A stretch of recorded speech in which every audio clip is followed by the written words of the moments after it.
నమస్కారం ఫ్రెండ్స్.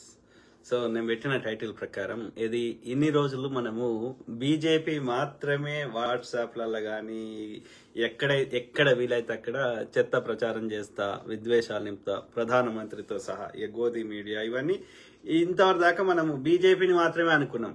కానీ బీఆర్ఎస్ కూడా వాళ్ళని మించిపోతుంది అని అనడానికి చాలా ఏమంటారు అంటే ఇక్కడ ఒకటి గమనించాల్సింది ఏంటంటే ఎందుకు నువ్వు ఫేకులు చెప్తావు, ఎప్పుడు చెప్పాల్సి వస్తుంది అంటే నీ దగ్గర మంచి ఇది చేసినా అని చెప్పుకోవడానికి లేనప్పుడే అప్పుడే ఇప్పుడు ఏది బీజేపీ 70 ఏళ్ళ ఇండిపెండెంట్ ఇండియా అంటే స్వతంత్ర భారతదేశంలో బీజేపీ ఎందుకు అధికారం రాలేదు?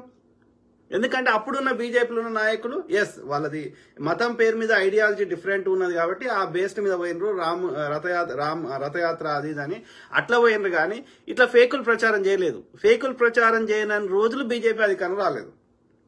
కాబట్టి కాంగ్రెస్ మీద స్కామ్లని బురద తల్లి అట్లా అన్ని ఏది ముస్లిం హిందువులని బీజేపీ వాళ్ళే కొట్టి ముస్లింలు కొట్టిన ప్రచారం చేసి ఇట్లా రకరకాలుగా చేస్తే ఒకసారి మోసం చేయగలిగారు. కానీ అదే లాజిక్ అదే ప్రిన్సిపుల్ ఎల్లకాలం వర్క్ కాదు. ఎందుకంటే అదే మనము చిన్నప్పుడు అది కథ విన్నాం కదా, నాన్న పులి వచ్చి అంటాడు. ఫస్ట్ టైం నాన్న వస్తాడు, సెకండ్ టైం థర్డ్ టైం రాడు. నాన్న వస్తాడో లేదో టెస్ట్ చేస్తున్నా లేకపోతే మజాక్ చేస్తున్నా ఫన్ అనిపించింది. మూడోసారికి నిజంగా వచ్చినా నాన్న రాడు. అప్పుడు ఏమైతే పులి వచ్చి ఎత్తుకోవుతుంది కదా. సో సిమిలర్లీ ఎల్లకాలం ఎవరిని ఏమార్చలేవు. ఎందుకంటే నువ్వు భరతమాత పుట్టిన బిడ్డ అన్నప్పుడు నువ్వు భరతమాతకి అట్లా ఏమంటారు నువ్వు ఒక దుర్మార్గంగా పుట్టినావు కాబట్టి నువ్వు అట్లా రాంగ్ పాత ఎంచుకున్నావు. కానీ మేము కూడా అదే భరతమాత పుట్టినాం కదా. నువ్వు అబద్ధం, మేము నీ లెక్క అబద్ధం ఆడకపోవచ్చు. ఎందుకంటే మా యొక్క సంస్కారము మా తల్లిదండ్రులు పెంచింది, మా గురువులు నేర్పింది, లేకపోతే మేము నమ్మే సిద్ధాంతాలు చెప్తుంది. మాకు అట్లా బతికేది లేదు. ఆత్మను చంపుకొని బతికినప్పుడు వాడు ప్రతి పూట చచ్చుకుంటూ బతికినట్టే, అది జీవోత్సవమే. అర్థమైందా? కాబట్టి మేము బతకం అట్లా. కానీ నువ్వు ఏ భరతమాత కుట్టినావు, మేము అదే భరతమాత కుట్టినప్పుడు కనీసం నువ్వు అబద్ధం చెప్తున్నావు అని తెలుసుకోని స్థితిలో మేము ఉన్నామా? మాకు ఆ మాత్రం జ్ఞానం పెట్టలేదా? మా సంస్కారం అడ్డొస్తుంది కాబట్టి నీ లెక్క మేము ప్రవర్తిస్తలేము. కానీ నువ్వు చేస్తున్న దుర్మార్గం అని తెలుసుకొని స్థాయిలో మేము ఉన్నామా? కామన్ సెన్స్ ఆలోచించండి. అట్లా ఆ క్రమంలో బీజేపీ వాళ్ళే మూర్ఖులరా, పొద్దుగాలేస్తే ఈ వాట్సాప్ యూనివర్సిటీ అట్లనే ఆ ఫోటోషాప్ అనేది వాళ్ళ కోసమే క్రియేట్ చేసేదేమో అని బాధపడుతుండే. కనీసం బీఆర్ఎస్ అంత గలీజ్గా లేదు అనుకున్నాం. కానీ బీఆర్ఎస్ కేసీఆర్ రెచ్చగొడుతుండే, ఊరు భాష మాట్లాడుతుండే, ఇట్లా ఉండే కేసీఆర్. కానీ ఇప్పుడు కేటీఆర్ పగ్గాలు తీసుకున్నాడు, కేసీఆర్ మూలకు కూర్చున్నాడు. సో ఇక ఆయనకి శాతం అయితే లేదు, ప్లస్ ఆరోగ్యాన్ని కాపాడుకోవడం అవుతుంది. దానికి తోడు ఆయనకున్న ఆయనకున్న వ్యసనాల వల్లనే ఆరోగ్య సమస్యలు వచ్చినాయి. ఇక ఆయనది అయిపోయింది. కేసీఆర్ గారు ఏదో ఉన్నాడు, ఆయన బతుకున్న రోజులు ఆయన ఫోటో పెట్టుకుంటారు. ఇప్పుడు ఎన్టీ రామారావుని చంపి ఎన్టీ రామారావు ఫోటో పెట్టుకుంటుండు కదా, లేకపోతే ఆయనతో ఓట్లు పడే చంద్రబాబు నాయుడుకి. కాబట్టి ఇక కేసీఆర్ బతికినా సచిన ఆయన పేరు పెట్టుకుంటారు, లేకపోతే ఆయన బీఆర్ఎస్ మొత్తానికి వాళ్ళ అస్తిత్వం పోతుంది. కాబట్టి కానీ ఇవాళ పార్టీని మొత్తం రథచక్రాలు నేనే వర్కింగ్ ప్రెసిడెంట్ అని నడిపిస్తుంది ఎవరు? కేటీఆర్ కదా. సో ఈ కేటీఆర్ అనేటోడు వానికి లేని వ్యసనాలు లేవు. ఒక దాని మీద ఒక ఇంగ్లీష్ లా డిఫరెంట్ గా మాట్లాడితే అది గొప్పతనం అనుకుంటాడు తప్ప ఎవడైనా మాట్లాడతాడు. ఇప్పుడు ఎల్కేజీ యూకేజీ పోయే పిల్లలు కూడా బ్రహ్మాండమైన ఇంగ్లీష్ మాట్లాడతారు. అది కాదు కదా పాయింట్. నీకు సబ్జెక్ట్ ఎంత నాలెడ్జ్ ఉంది, ప్రజల మీద ఎంత ప్రేమ ఉంది, అది కౌంట్ కదా. వాడంత కేటీఆర్ అంత ఏమంటారు మూర్ఖుడు లేడు. వానికి అహంకారము, ఒక నిబద్ధత లేదు, ఒక మాట మీద నిలబడే తత్వం లేదు. ఎక్కడ కూడా 1% అంటే ఇప్పుడు ఎవరైనా సరే ఒక ప్రెస్ కాన్ఫరెన్స్ కి వస్తే ఎవరైనా ప్రశ్న అడిగితే హానెస్ట్ గా సమాధానం చెప్పు. నీకు నిజంగా ప్రజల మీద ప్రేమ ఉండి అంటే నువ్వు దోసుకోవడానికి వచ్చినావు. సింపుల్ గా అర్థమవుతుంది, నువ్వు దోసుకోవడానికి వచ్చినావు. కాబట్టి నువ్వు మా లెక్క హానెస్ట్ గా మాట్లాడలేవు. అర్థమైందా? As simple as that. So అయితే ఆ క్రమంలో ఈ హెచ్సిఏకి సంబంధించిన వాటిలో గతంలో ఎన్నోసార్లు అట్లా చేసిర్రు. సో ఆ క్రమంలో ఈ హెచ్సిఏకి సంబంధించి మొత్తం ఫేక్లే. వాటి గురించి ఫేక్ల గురించి నేను వీడియోలతో సహా చూపెట్టే కంటే ముందు నేను అడుగుతున్నా, ఆనెస్ట్ గా అడుగుతున్నా, నిజాయితీగా అడుగుతున్నా. ఏమని అంటే ఇప్పుడు తెలంగాణలో భారత ప్రభుత్వం అయితే కాంగ్రెస్ వాడు కట్టిన అన్ని అమ్మేస్తుంది. 70 ఏళ్లలో ఇందిరాగాంధీ గారు, నెహ్రూ గారు, డాక్టర్ మన్మోహన్ సింగ్ గారు, ఇంకా వాజ్పేయి గారు కూడా కొంతవరకు. సో అట్లాంటి వాళ్ళందరూ మహనీయులందరూ కట్టిన అన్ని ఇవాళ నరేంద్ర మోడీ అది కూడా మార్కెట్ రేట్ కాకుండా తన మిత్రులకి, గుజరాతీ బనియాలకి ఏది ఆల్మోస్ట్ ఫ్రీగా ఇచ్చేస్తున్నాడు. అంటే ఆయన కట్టేది లేదు ఆయనకి ప్లాన్ లేకుండా ఇల్లు కట్టలేనప్పుడు దేశాన్ని నిర్మించలేం కదా. అట్లాంటిది మోడీ గారు అధికారం రాగానే ఫస్ట్ ఎత్తేసింది ప్లానింగ్ కమిషన్. అంటే ఆ ప్లానింగ్ కమిషన్ కింద ఏది డబ్బులు ఇచ్చి ఇట్లా భారతదేశంలో మేధావులు అందరి యొక్క సలహా ప్రకారం భారతదేశం ఏ రంగాల్లో బలహీనంగా ఉందో ఆయా రంగాల్లో యొక్క నిధులను కేటాయించి అభివృద్ధి చేసుకుంటూ వచ్చినాం. ఈ యొక్క మొత్తం ఇది 1950 స్వతంత్రం వచ్చినప్పటి నుంచి ఇప్పటి వరకు మోడీ అధికారం 2014 వరకు. అర్థమైందా? ఆ ప్లానింగ్ కమిషన్ కి ఆయన అహ్లూవాలియా అని ఒక ఆయన ఉండే సిక్కు అతను ఉండే లాస్ట్ ఇతను. సో అట్లాంటిది అందుకే మొదటి పంచవర్ష ప్రణాళికల కింద వ్యవసాయాన్ని అభివృద్ధి చేసుకున్నాం. రెండో పంచవర్ష ప్రణాళిక కింద ఇండస్ట్రీస్ అభివృద్ధి చేసుకున్నాం. స్టీల్ ప్లాంట్లు, ఉక్కు కర్మాగారాలు, ఐఐటీలు, నవోదయ విద్యాలయాలు ఇవన్నీ అందులోకి వచ్చినాయి. ఓకే, ఇరిగేషన్ ప్రాజెక్ట్స్ ఇట్లా భారతదేశాన్ని అభివృద్ధి చేసుకున్నాం. మోడీ వచ్చినాక ఫస్ట్ ఎత్తేసింది అదే. ఎత్తేసి ఏం పెట్టిండు? దాని స్థానంలో ఏమన్నాడు? ఇది నీతి ఆయోగ్ అన్నాడు. నీతి ఆయోగ్ అంటే కూరలు లేని పాము. అదేంటి అంటే ఒక అడ్వైజరీ బోర్డు మాత్రమే, ఒక సలహాలు ఇస్తుంది మాత్రమే. దాన్ని పాటించాలనా లేదా, దానికి నిధులు కేటాయించాలనా అట్లాంటి చట్టబద్ధత లేదు. అర్థమైందా? కాబట్టి అంటే ఆయన వచ్చింది ఏంది? కట్టడానికి కాదు, కూలగొట్టడానికి వచ్చిండు, నాశనం చేయడానికి వచ్చిండు. అది చేస్తూనే ఉన్నాడు. ఇప్పటివరకు ఎన్ని ప్రభుత్వ రంగ సంస్థలు అమ్మిండు ఏది? ప్రైవేటు సంస్థలేమో నష్టాల్లో ఉన్నాయని చెప్పి వాటికి రుణాలు ఇస్తాడు, వాళ్ళ రుణాలు మాఫీ చేస్తాడు. అది నీరవ్ మోడీ కావచ్చు, మెహుల్ చోస్కీ కావచ్చు, లేకపోతే ఆయన పేరేంది కింగ్ ఫిషర్ ఆయన విజయ్ మాల్యా కావచ్చు. వాళ్ళందరికీ పేదోడు కట్టిన జిఎస్టీ డబ్బులు వాళ్ళకి ఇచ్చి వాళ్ళనేమో విదేశాలకు సాగనంపుతాడు. అంటే ప్రైవేటు సంస్థలు నష్టాలు వస్తున్నాయనేమో ప్రజల యొక్క జిఎస్టీ డబ్బులు వాళ్ళకి ఇస్తాడు. అదే ప్రభుత్వ రంగ సంస్థలు నష్టాలు వస్తున్నాయని చెప్పి ఆ మార్కెట్ రేట్ కాకుండా ఫ్రీగా వాళ్ళ దోస్తులకు ఇచ్చేస్తున్నాడు. అంటే ఎంత జియోకి హెల్ప్ చేస్తాడు, అంబానీకి హెల్ప్ చేస్తాడు, కానీ అదే బిఎస్ఎన్ఎల్ చంపుతాడు. అర్థమైందా? ప్రైవేటు స్టీల్ ప్లాంట్స్కి హెల్ప్ చేస్తాడు, కానీ అదే వైజాగ్ స్టీల్ చంపుతాడు. అర్థమైందా? సో అంటే బేసికల్ గా వాడు వచ్చింది దేశ సంపద అంతా గుజరాతీ నాయకులు, గుజరాతీ బనియాలు, అట్లనే ఈ బీజేపీ చెందిన బ్రాహ్మణులు దోసుకోవాలని అజెండా ఉంది. ఈ దోపిడీ నుంచి ప్రజల దృష్టి మరల్చడానికి పొద్దుగాలేస్తే ఫేకులు హిందువులను కొట్టాలి, ముస్లింలు కొట్టిన ప్రచారం చేయాలి, లేకపోతే ముస్లింలను ఇబ్బంది పెడితే హిందువులకు మంచి చేసినట్టు ప్రచారం చేయాలి. ఇది నడుస్తుంది. అర్థమైందా? సో ఆ క్రమంలో ఏదిగా వాడు దుర్మార్గుడు. మనకు పొద్దుగాలేస్తే వాళ్ళకి ప్రజల్ని అవేకం చేస్తున్నాము, అర్థమయ్యేటట్టు చెప్తున్నాము. దక్షిణాదిలో ప్రజలు ఎక్కువ చైతన్యము తొందర అర్థం చేసుకుంటారు కాబట్టి దక్షిణాదిలో వాళ్ళు వస్తలేరు. ఉత్తరాదిలో మాత్రం ఎడ్డోళ్ళు ఎక్కున్నారు, చదువుకోనోళ్ళు అమాయకులు ఎక్కున్నారు. అక్కడ సరిగా ఎడ్యుకేట్ చేసే వాళ్ళు లేరు, ఉన్నా కానీ వాళ్ళని చంపేస్తున్నారు, ఇబ్బంది పెడుతున్నారు, జైళ్ళలో పెడుతున్నారు, చంపేస్తున్నారు. స్టాండింగ్ కమెడియన్ ఒక జోకు చేస్తే కూడా తీసుకోలేని స్థాయిలో ఉత్తర భారతదేశంలో ఉంది అంటే అర్థం చేసుకోండి బీజేపీ పరిపాలన ఎంత దౌర్భాగ్యమో. ఒక స్టాండింగ్ కామెడీ చేస్తే కూడా వాళ్ళు తట్టుకోలేకపోతున్నారు. 60 ఏళ్ల కింద చచ్చిపోయిన నెహ్రూ పేరు వస్తేనే భయపడుతున్నారు. ఒక గ్రాక్ అనే ఆర్టిఫిషియల్ ఇంటెలిజెన్స్ సంబంధించిన యాప్ వల్ల కూడా భయపడుతున్నారు. అంటే నిజానికి ఎంత భయం వణుకుతున్నారో బీజేపీ వల్ల అర్థం చేసుకోండి. సో ఆ క్రమంలో బీజేపీ గురించి చెప్తూనే ఉందాం. ఓకే, కానీ బీఆర్ఎస్ అనేది అట్లీస్ట్ నువ్వు దోపిడీ చేసినావు మేము అర్థం చేసుకోగలుగుతాం. 67,000 కోట్ల ఏది అప్పున్నదాన్ని నువ్వు 7 లక్షల కోట్ల అప్పు చేసినావు. మిగులు రాష్ట్ర బడ్జెట్ ని అలా అప్పుల పాలు చేసినావు. ఎన్ని పైసలు వచ్చినా మనం అప్పులు తీర్చడానికి పోతున్నాయి. సో అది అట్లా నాశనం చేసినావు, తెలంగాణ మొత్తం దోసుకొని పెట్టినావు. సో కానీ అట్లీస్ట్ కేసీఆర్ అధికారంలో ఉన్నప్పుడు గింత ఏది మోసం చేసిండు, లెక్కలేని హామీలు ఇచ్చిండు, లేకపోతే ఇట్లా చేసిండు, లేకపోతే కులం పేరు మీద ప్రతి కులానికి ఇది ఇస్తా అది ఇస్తా అని చెప్పి వాళ్ళ ఓట్లు గుంజే ప్రయత్నం చేసిండు. కానీ గింత పచ్చిగా పొద్దుగా లేస్తే ఈ బీజేపీల లెక్క ఈ ఫేకులు ప్రచారం చేసుడు అనేది కేసీఆర్ ముఖ్యమంత్రి ఉన్నప్పుడు గింత అధ్వానం లేకుండే. ఈ కేటీఆర్ అనే దరిద్రుడు మరి చెప్పండి మిత్రులు దయచేసి. అంటే కాంగ్రెస్ ప్రభుత్వం ఏం చేయమంటావు? ఇప్పుడు కేసీఆర్ పరిపాలన లెక్క ఓన్లీ ఒకరు కట్టిన ట్యాక్స్ డబ్బులు తీసుకుపోయి కొంత చిల్లర పథకాలు ఇచ్చేసి మిగిలినంతా దోసుకోమని చెప్తారా? లేదా మోడీ లెక్క అన్ని అమ్మేసి దోసుకొని కూర్చోమంటుర్రా? ఏం చేయమంటుర్రు? కాంగ్రెస్ ప్రభుత్వం వచ్చింది మీ ఇద్దరికి భిన్నంగా ప్రజలకు ఎంతో కొంత మంచి చేయాలనే వచ్చింది కదా. గతంలో మంచి చేసింది, మళ్ళీ అట్లాంటివన్నీ నిర్మించాలనే వచ్చింది కదా. అది ఇంటిగ్రేటెడ్ స్కూల్స్ కావచ్చు, లేకపోతే గతంలో ఇవాళ దేశంలో కానీ రాష్ట్రంలో కానీ ఏమైనా కట్టినాయి అంటే కాంగ్రెస్ కట్టాడు. మీరు ఏ రంగమన్నా తీసుకోండి, విద్యా వ్యవస్థ తీసుకుంటారా, లేకపోతే నీటిపారుదల తీసుకుంటారా, ఇండస్ట్రీస్ తీసుకుంటారా, ఈవెన్ ఐటీ అయినా సరే. ఐటీ చంద్రబాబు నాయుడు కట్టిండు అంటారు కానీ వాస్తవం కాదు. అది కేంద్రం యొక్క రాజీవ్ గాంధీ గారి యొక్క కేంద్ర యొక్క ఈ ఐటీని అభివృద్ధి చేయాలన్న విషయంలో దేశంలో ఎక్కడ ఐటీకి అనుకూలంగా ఉంది అంటే హైదరాబాద్ అనుకూలంగా ఉందని అప్పుడున్న రిపోర్ట్ వస్తే ఇక్కడ పెట్టుబడులు పెట్టడానికి అనుకూలమైన ప్రాంతం అభివృద్ధి చేయమని అప్పుడు ముఖ్యమంత్రిగా ఉన్న నేదురుమల్లి జనార్దన్ రెడ్డి గారికి చెప్తే ఆయన దిగిపోయినాక చంద్రబాబు నాయుడు గారు వచ్చారు అంతే.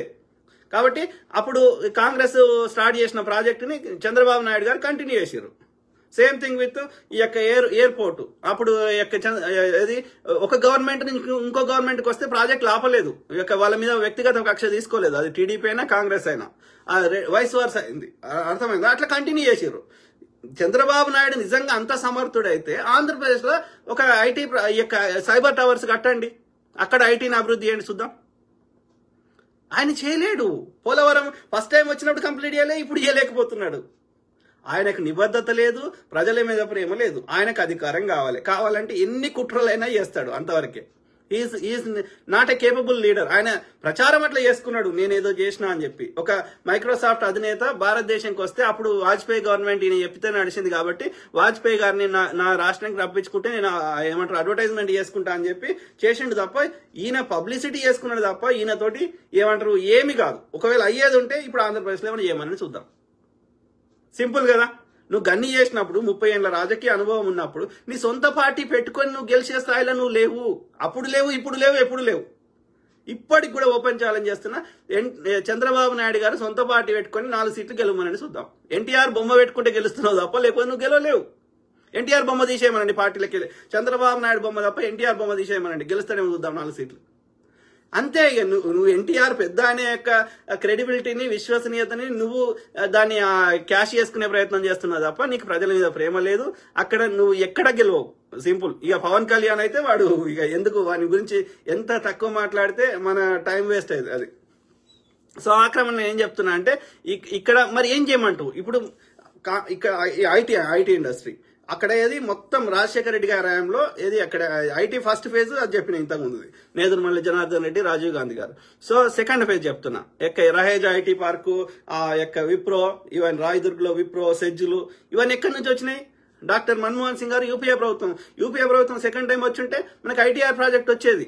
అట్లనే మన మైత్రివనంలో అమీర్పేటలో అన్ని చిన్న చిన్న బడ్డింగ్ కంపెనీస్ ఉండేటి 100 కంపెనీలు. ఈ యొక్క ఏది టీసీఎస్, విప్రో ఇవన్నీ.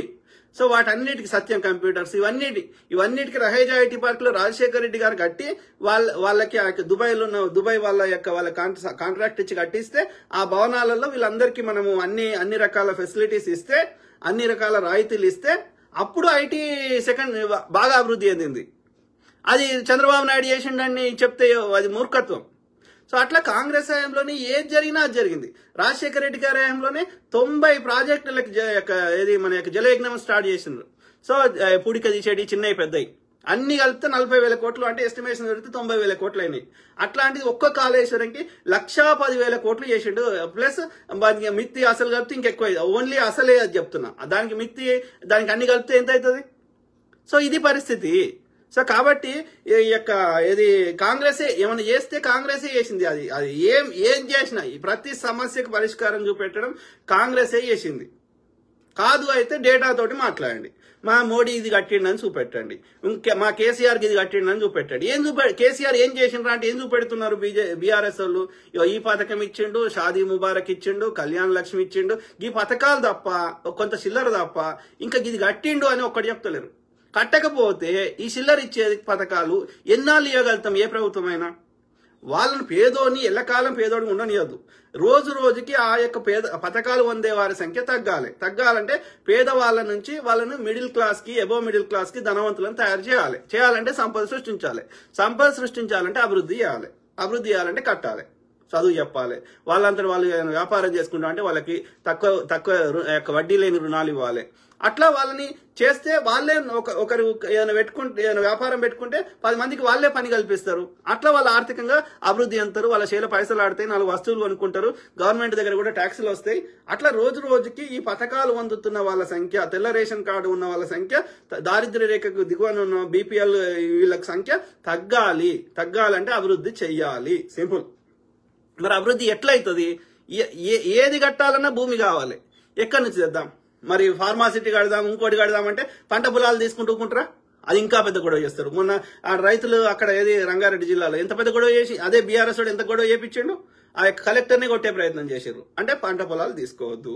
మరి ఇక పంట పొలాలు తీసుకోకుండా మరి ఇండ్ల నివాసం ఉండే ఇండ్లనైతే అసలే తీసుకోవద్దు. మల్లన్న సాగర్ కానీ ఇంకో దగ్గర కానీ మా ఊర్లు మునిగిపోతున్నాయి అని గొడగొడ ఏడ్చిరి. అంటే నివాసం ఉంటున్న ఇండ్లున్న జాగా తీసుకోవద్దు, పంట పొలాలున్న జాగా తీసుకోవద్దు. ఊరవతల ఇథనాల్ ప్లాంట్ పెడదామన్నా వీళ్ళకే సమస్య, బీఆర్ఎస్ వాళ్ళకి సమస్య. బీఆర్ఎస్ దగ్గర చిల్లర తీసుకున్నటువంటి జర్నలిస్టులైన తులసి చంద్ గారు ఇంకోరు ఇట్లాంటి వాళ్ళకి కూడా సమస్యనే. అంటే ఇథనాల్ ప్లాంట్లు పెట్టవద్దు, ఊరవతల ఇథనాల్ ప్లాంట్ పెట్టినా కాలుష్యం అవుతుందంట. రోజంతా అన్ని వాహనాలు నడిపితే కాలుష్యం కాదు. ఒకరి బస్సులో పోవచ్చు, పబ్లిక్ ట్రాన్స్పోర్టేషన్ యూజ్ చేసుకోవచ్చు.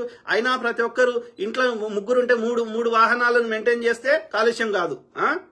అర్థమైందా? డ్రైనేజ్ సిస్టంలకు పంపించాల్సిన వ్యర్థ పదార్థాలని చెరువులకి కుంటలకి పంపిస్తే కాలుష్యం కాదు. చెత్త వద్దురా, ఏడబడతాడు వారేయకుండా మున్సిపాలిటీ డబ్బలలో వారేయనరా, రోగాలు వస్తాయిరా అంటే కాలుష్యం కాదు. గవర్నమెంట్ ఏదైనా అభివృద్ధి చేస్తామంటే కాలుష్యం అవుతుంది. అంటే ఎంత, అది కూడా చదువుకున్న వాళ్ళు, ఇంతో అంతో సమాజం మీద బాధ్యత ఉన్న వాళ్ళు, నిష్పక్షపాతంగా పనిచేయాల్సిన జర్నలిస్టులు ఎందుకు చేస్తున్నారు వీళ్ళంతా? వాళ్ళు కేసీఆర్ అనే దుర్మార్గుడు వాడు అధికారం ఉన్నప్పుడు దోసుకున్న సొమ్ముని, ఆడ బీజేపీ దోసుకున్న సొమ్ముని వీళ్ళకి చిల్లర అందిస్తున్నారు. వీళ్ళకి చిల్లర వస్తే చాలు వాడు బెట్టింగ్ యాప్లు ప్రమోట్ చేస్తాడు, లేకపోతే ఇట్లా బీఆర్ఎస్ కి అనుకూలంగా మాట్లాడతారు. ఇట్లా తయారైన కింది స్థాయి నుంచి పై స్థాయికి తమ స్వార్థం కోసం జాతి ప్రయోజనాలను తాకట్టు పెడతామంటే ఎట్లా, ఎంతవరకు కరెక్టు? నేను అడుగుతున్నా తులసి చంద్ గారు, మీరు దయచేసి చర్చకు రండి, నాకు చెప్పండి. ఇథనాల్ ప్లాంట్లు ప్రపంచంలో లేవా? అమెరికాలో లేవా? ఇంకో దేశంలో లేవా? అక్కడ కాలుష్యం అవుతుందా? నిజంగా ఇథనాల్ ప్లాంట్లకి వెళ్ళి విషవాయువులు వస్తాయా? ఎందుకు ప్రజలను తప్పుదోవ పట్టిస్తావు? మిగతా రాష్ట్రాలు లేవా? మహారాష్ట్రలో లేవా? ఆంధ్రప్రదేశ్ లేవా? ఢిల్లీలో లేవా? ఉత్తరప్రదేశ్ లేవా? ఎక్కడ లేని సమస్య ఒక్క తెలంగాణలో ఇథనాల్ ప్లాంట్ పెడితే నీకొచ్చిన సమస్య ఏంది? బీఆర్ఎస్ కానీ బీఆర్ఎస్ జర్నలిస్ట్ అయిన తులసి చంద్ గారికి దయచేసి చెప్పండి. హానెస్ట్ గా అడుగుతున్నా. ఎవరైనా మీరు కామెంట్ పెట్టండి, నేను ఓపిక చదువుతా. లేదు నేను మాట్లాడి అయిపోయినాక మీరు ఎక్కడ జాయిన్ అవుతా అంటే జాయిన్ కండి. ఓకే, నిష్పక్షపాతంగా హానెస్ట్ గా చర్చ చేద్దాం. మరి ఎక్కడ అభివృద్ధి చేయకపోతే, ఏమి కట్టకపోతే ఇలా ఈ ఐటీ సైబర్ టవర్స్ తీసేద్దామా? తీసేసి మరి అన్ని చెట్లు పెట్టుకుందామా? చెప్పండి, మీరే చెప్పండి. సైబర్ టవర్స్ అన్ని తీసేసి, ఇప్పుడున్న ఐటీ ఇండస్ట్రీ అన్ని తీసేసి మొత్తం చెట్లు పెట్టుకుందామా? చెట్లు పెట్టుకొని అడవులున్న పాములని, నక్కలని, ఇంకేమైనా తోడేళ్ళని ఏమైనా ఉంటే తీసుకొచ్చి అక్కడ పెంచుదామా? ఏం చేద్దాం? లేదా ఇక జాగా అయిపోయిందా? లక్షల ఎకరాల కోట్ల ఎకరాల భూమి కరువైందా? కావాలంటే ఆ జంతువులన్నింటినీ నల్లమల అడవులకు పంపిద్దాం పదా. ఇక్కడే ఎందుకు ఉండాలి? వాటికి సరైన స్థానం కల్పిద్దాం పదా. కొట్లాడండి, ఇంకా అభయారణ్యాలు పెంచమని కొట్లాడండి. మనకు జాగా లేదా? నెహ్రూ జూలాజికల్ పార్క్ పెట్టుకున్నాం, అట్లాంటి ఇంకో 4 పార్కులు పెట్టమని అడగండి.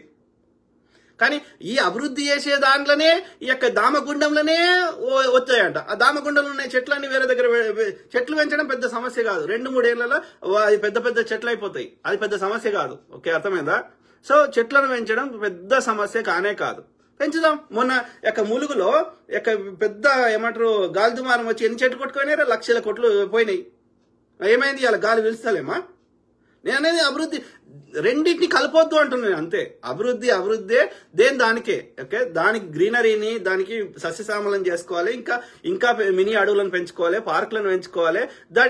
అది నిరంతరం చేయాల్సిన ప్రక్రియ చేద్దాం. ఇంకా మీకు ఏమైనా స్పెసిఫిక్ గా ఆలోచనలు ఉన్నాయి, మనం ఇంకా మన రాష్ట్రాన్ని గ్రీనరీ చేసుకుందామంటే, ఇంకా ఇట్లా చేస్తే ఇంకా బాగుంటుందని చెప్పండి, చేద్దాం. కేసీఆర్ గారు రెండు పెద్ద చెరువులు ఆ తటాకాలను దవ్విస్తే నిజాం గారు కానీ గోల్కొండ కుతుబ్ షాహిల్ గాని వాటిని ఆ రైతులు పంట పొలాలు పండించుకునే చెరువుల కింద ఉన్న భూములని కబ్జా పెట్టి అక్కడ పెద్ద భవనాలు కడదామని చెప్పి వాడు ఫామ్ హౌస్లు కట్టి అంత పెద్ద రూల్స్ ప్రకారం కట్టకూడదు. 111 జీవో ఎత్తేస్తే ఈ తులసి చంద్ ఏం సపోర్ట్ చేయలేదే? కాదు, ఆ పంట పొలాలు తీసుకున్నా ఏం సపోర్ట్ చేయలేదే? 12,000 ఎకరాలు కేసీఆర్ గారు అమ్మితే ఎవరు సపోర్ట్ చేయలేదే? కాంగ్రెస్ ఏమైనా మరి కాంగ్రెస్ ఏమైనా వాళ్ళ రేవంత్ రెడ్డి వాళ్ళ ఆయన తమ్మునికో అన్నకో ఇస్తున్నా అంటే ఇస్తలేడు కదా, అభివృద్ధి చేసే ప్రయత్నం చేస్తుండు కదా. ఇంకో మాట ఏమంటారంటే అది హెచ్సియు కింద లేవంటారు, హెచ్సియు పేరు మీద లేవంటారు. హెచ్సియు పేరు మీద, అది కేంద్ర సంస్థ, సెంట్రల్ యూనివర్సిటీ అంటే కేంద్ర ప్రభుత్వ అధీనంలో ఉంటుంది, దాని మీద భూములు లేవంటారు. ఎట్లా ఉండే నాకు అర్థం కాదు. దాని మీద భూములు లేకపోతే ఇవాళ రేవంత్ రెడ్డి 400 తీసుకున్నాడని మీరు ఆరోపణ చేస్తున్నారు. అది చంద్రబాబు నాయుడు కాలంలో స్టార్ట్ అయింది. కానీ అట్లా లెక్క పెడితే రేపు మళ్ళీ బీజేపీడో కేసీఆర్ ఇంకోటి వచ్చిండు అనుకో, మొత్తం యూనివర్సిటీ తీసేసుకుంటారు కదా. హెచ్సియు పేరు మీద భూములు లేకపోతే యూనివర్సిటీని కూడా తీసేసుకుంటారు. తీసుకొని యూనివర్సిటీని ఎక్కడ వేరే దగ్గర తరలిస్తారు. Right? I don't think so. HCU పేరు మీద కేంద్ర సంస్థ, దాని పేరు మీద ఉండాలి రిజిస్టర్ అయ్యి. లేకపోతే ఇప్పటికైనా నేను ఏమంటున్నా, ఒకవేళ అక్కడెక్కడ లోపం జరిగితే ఇప్పటికైనా హెచ్సియు యాజమాన్యానికి చెప్తున్నా, ఆ మిగిలిన భూములు ఎంత ఉన్నా సరే అది హెచ్సియు పేరు మీద రిజిస్టర్ చేయమని కొట్లాడండి. చేయాలంటే చూద్దాం రేవంత్ రెడ్డిని. అర్థమైందా? I don't understand. దేనికైనా ఒక మాట్లాడితే ఒక మేక్ సెన్స్ ఉండాలి. అర్థమైందా? మనకు లాస్ట్ టైం మాట్లాడినట్టు మనకున్న సమాచారం మేరకి అప్పుడెప్పుడో 2004లో చంద్రబాబు నాయుడు గారి హయాంలో హెచ్సియు యాజమాన్యము వేరే దగ్గర గోపన్పల్లిలో 397 ఎకరాలు తీసుకొని దాని బదులుగా ఈ 400 ఎకరాలు ఇచ్చింది అనేది మనకున్న సమాచారం. అది నిజం కాదు. హెచ్సియు పేరు మీద ఒక్క భూమి కూడా లేకపోతే మిగిలిన భూములనన్నా రిజిస్టర్ చేసుకోమని కొట్లాడండి, రిజిస్టర్ చేయమని. అదేమన్నా మేక్ సెన్స్ ఉంటుంది. కానీ ఎక్కడ అభివృద్ధి చేస్తామంటే సుప్రీంకోర్టే హైకోర్టు అది భూములు ప్రభుత్వాన్ని అని తీర్పిచ్చి సుప్రీంకోర్టు కూడా తీర్పిచ్చినాక హెచ్సియు యాజమాన్యం కోట్ల ఆ యొక్క ఇది మా భూములే అని వాళ్ళకి అక్కడ ట్రయల్ చేసినప్పుడు ఆ యొక్క వాళ్ళకి ఇది మా భూములే అని వీళ్ళకి హెచ్సియు వాళ్ళు కౌంటర్ ఇవ్వలేదా? కాదు, ప్రభుత్వము ఇది మా భూములు అన్నప్పుడు అవి కావు అని అహోబిలరావు లేదా బిల్లిరావు అని ఆయన చెప్తే ఇవి కాదురా అయ్యా, ఈ ఇద్దరి కాదు, ఈ మా భూములని హెచ్సియు కోర్టుల కేసు వేయొచ్చు కదా. Simple, right? ఒకవేళ హెచ్సియు భూములు అయితే హెచ్సియుకి అప్పచెప్తుంది కదా కోర్టు, అది సుప్రీంకోర్టు కానీ హైకోర్టు కానీ. అది నాకు తెలిసి హెచ్సియు ఇచ్చేసింది, అవి అప్పుడే ఇచ్చేసింది. 2000 వేరే దగ్గర జాగా తీసుకొని ఇచ్చేసింది. ఒకవేళ కాదు మిగిలిన భూములు కూడా లేకపోతే దయచేసి హెచ్సియు యాజమాన్యానికి నేను రిక్వెస్ట్ చేస్తున్నా, ఇక మిగిలిన ఏ భూమి ఉన్నా మీ పేరు మీద రిజిస్టర్ చేసుకోండి. చెయ్యాని రాష్ట్ర ప్రభుత్వమో కేంద్ర ప్రభుత్వమో చెప్తే మనందరం కొట్లాడదాం. కానీ నాకు తెలిసి వాళ్ళ పేరు మీద ఉన్నాయి. ఇంకా ఫర్దర్ గా హెచ్సియు యాజమాన్యం అమ్ముతుంది తప్ప వేరే ఏ ప్రభుత్వానికి తీసుకునే హక్కు లేదని నాకున్న పరిజ్ఞానం. అది కాదు అయితే హెచ్సియు యాజమాన్యం పబ్లిక్ లో వచ్చి ప్రెస్ కాన్ఫరెన్స్ పెట్టి క్లారిఫై చేయండి, మీ దగ్గర ఏమేమి డాక్యుమెంట్స్ ఉన్నాయి, మీ పేరు మీద ఎంత భూమి ఉంది, ఎంత భూమి లేదు, లేకపోతే పబ్లిక్ లో చెప్పండి. మేమందరం మీ తరఫున వాయిస్ ఇచ్చి మిగిలిన భూములన్నీ ఆ 1500 ఎకరాలు ఎంత భూమి ఉంటుంది మీ హెచ్సియు పేరు మీద రిజిస్టర్ చేయమని మనం కొట్లాడదాం. ఎందుకంటే యూనివర్సిటీ భూములు యూనివర్సిటీకే ఉండాలి. రెండోది ఏంటంటే రేపొద్దున హెచ్సియు యాజమాన్యం కూడా ఇప్పుడు ఇట్లా ఇచ్చేసింది కదా, ఇక్కడ అట్లా ఇవ్వకుండా చట్టం తీసుకెళ్దాం. ఇక నుంచి హెచ్సియుకి సంబంధించిన 1 ఇంచు భూమి కూడా అమ్మడానికి హెచ్సియు యాజమాన్యానికి అధికారం లేదు.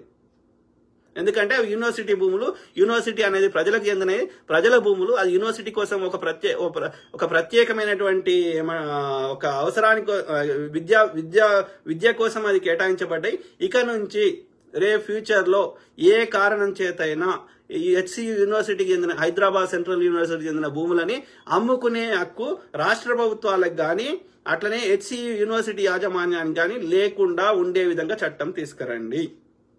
వి ఆల్ సపోర్ట్ యూ. గతాన్ని మనం మాట్లాడతలేం. మిగిలిన భూమిని, మిగిలిన 1300 ఎకరాల ఎంత ఉందో, 1500 ఎకరాలు నా కరెక్ట్ నంబర్ లేదు నా దగ్గర, కానీ ఎంతున్నా సరే ఇక ఉన్న భూమిని మాత్రం ఇక నుంచి ఎవరికీ అమ్ముకునే హక్కు లేదు. అది రాష్ట్ర ప్రభుత్వానికి కానీ రెండు ప్రభుత్వాలు, కేంద్ర ప్రభుత్వం కానీ రాష్ట్ర ప్రభుత్వం కానీ హెచ్సియు యాజమాన్యానికి కానీ.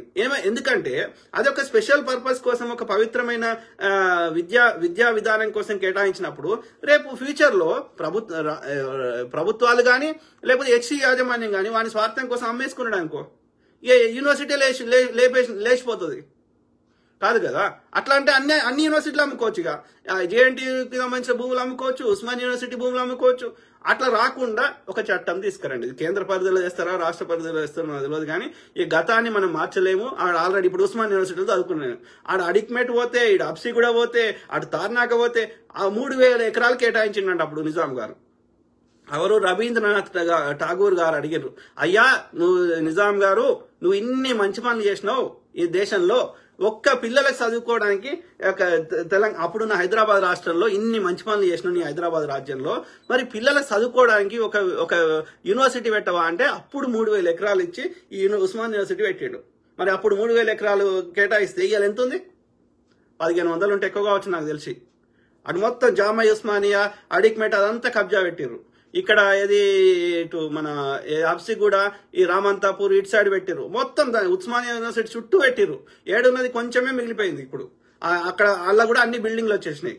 కాబట్టి అట్లా మిగతా వాళ్ళు ఎక్కడ కూడా అమ్ముకోవడానికి కబ్జా పెట్టుకోవడానికి లేకుండా కఠినమైన చట్టం తీసుకురండి.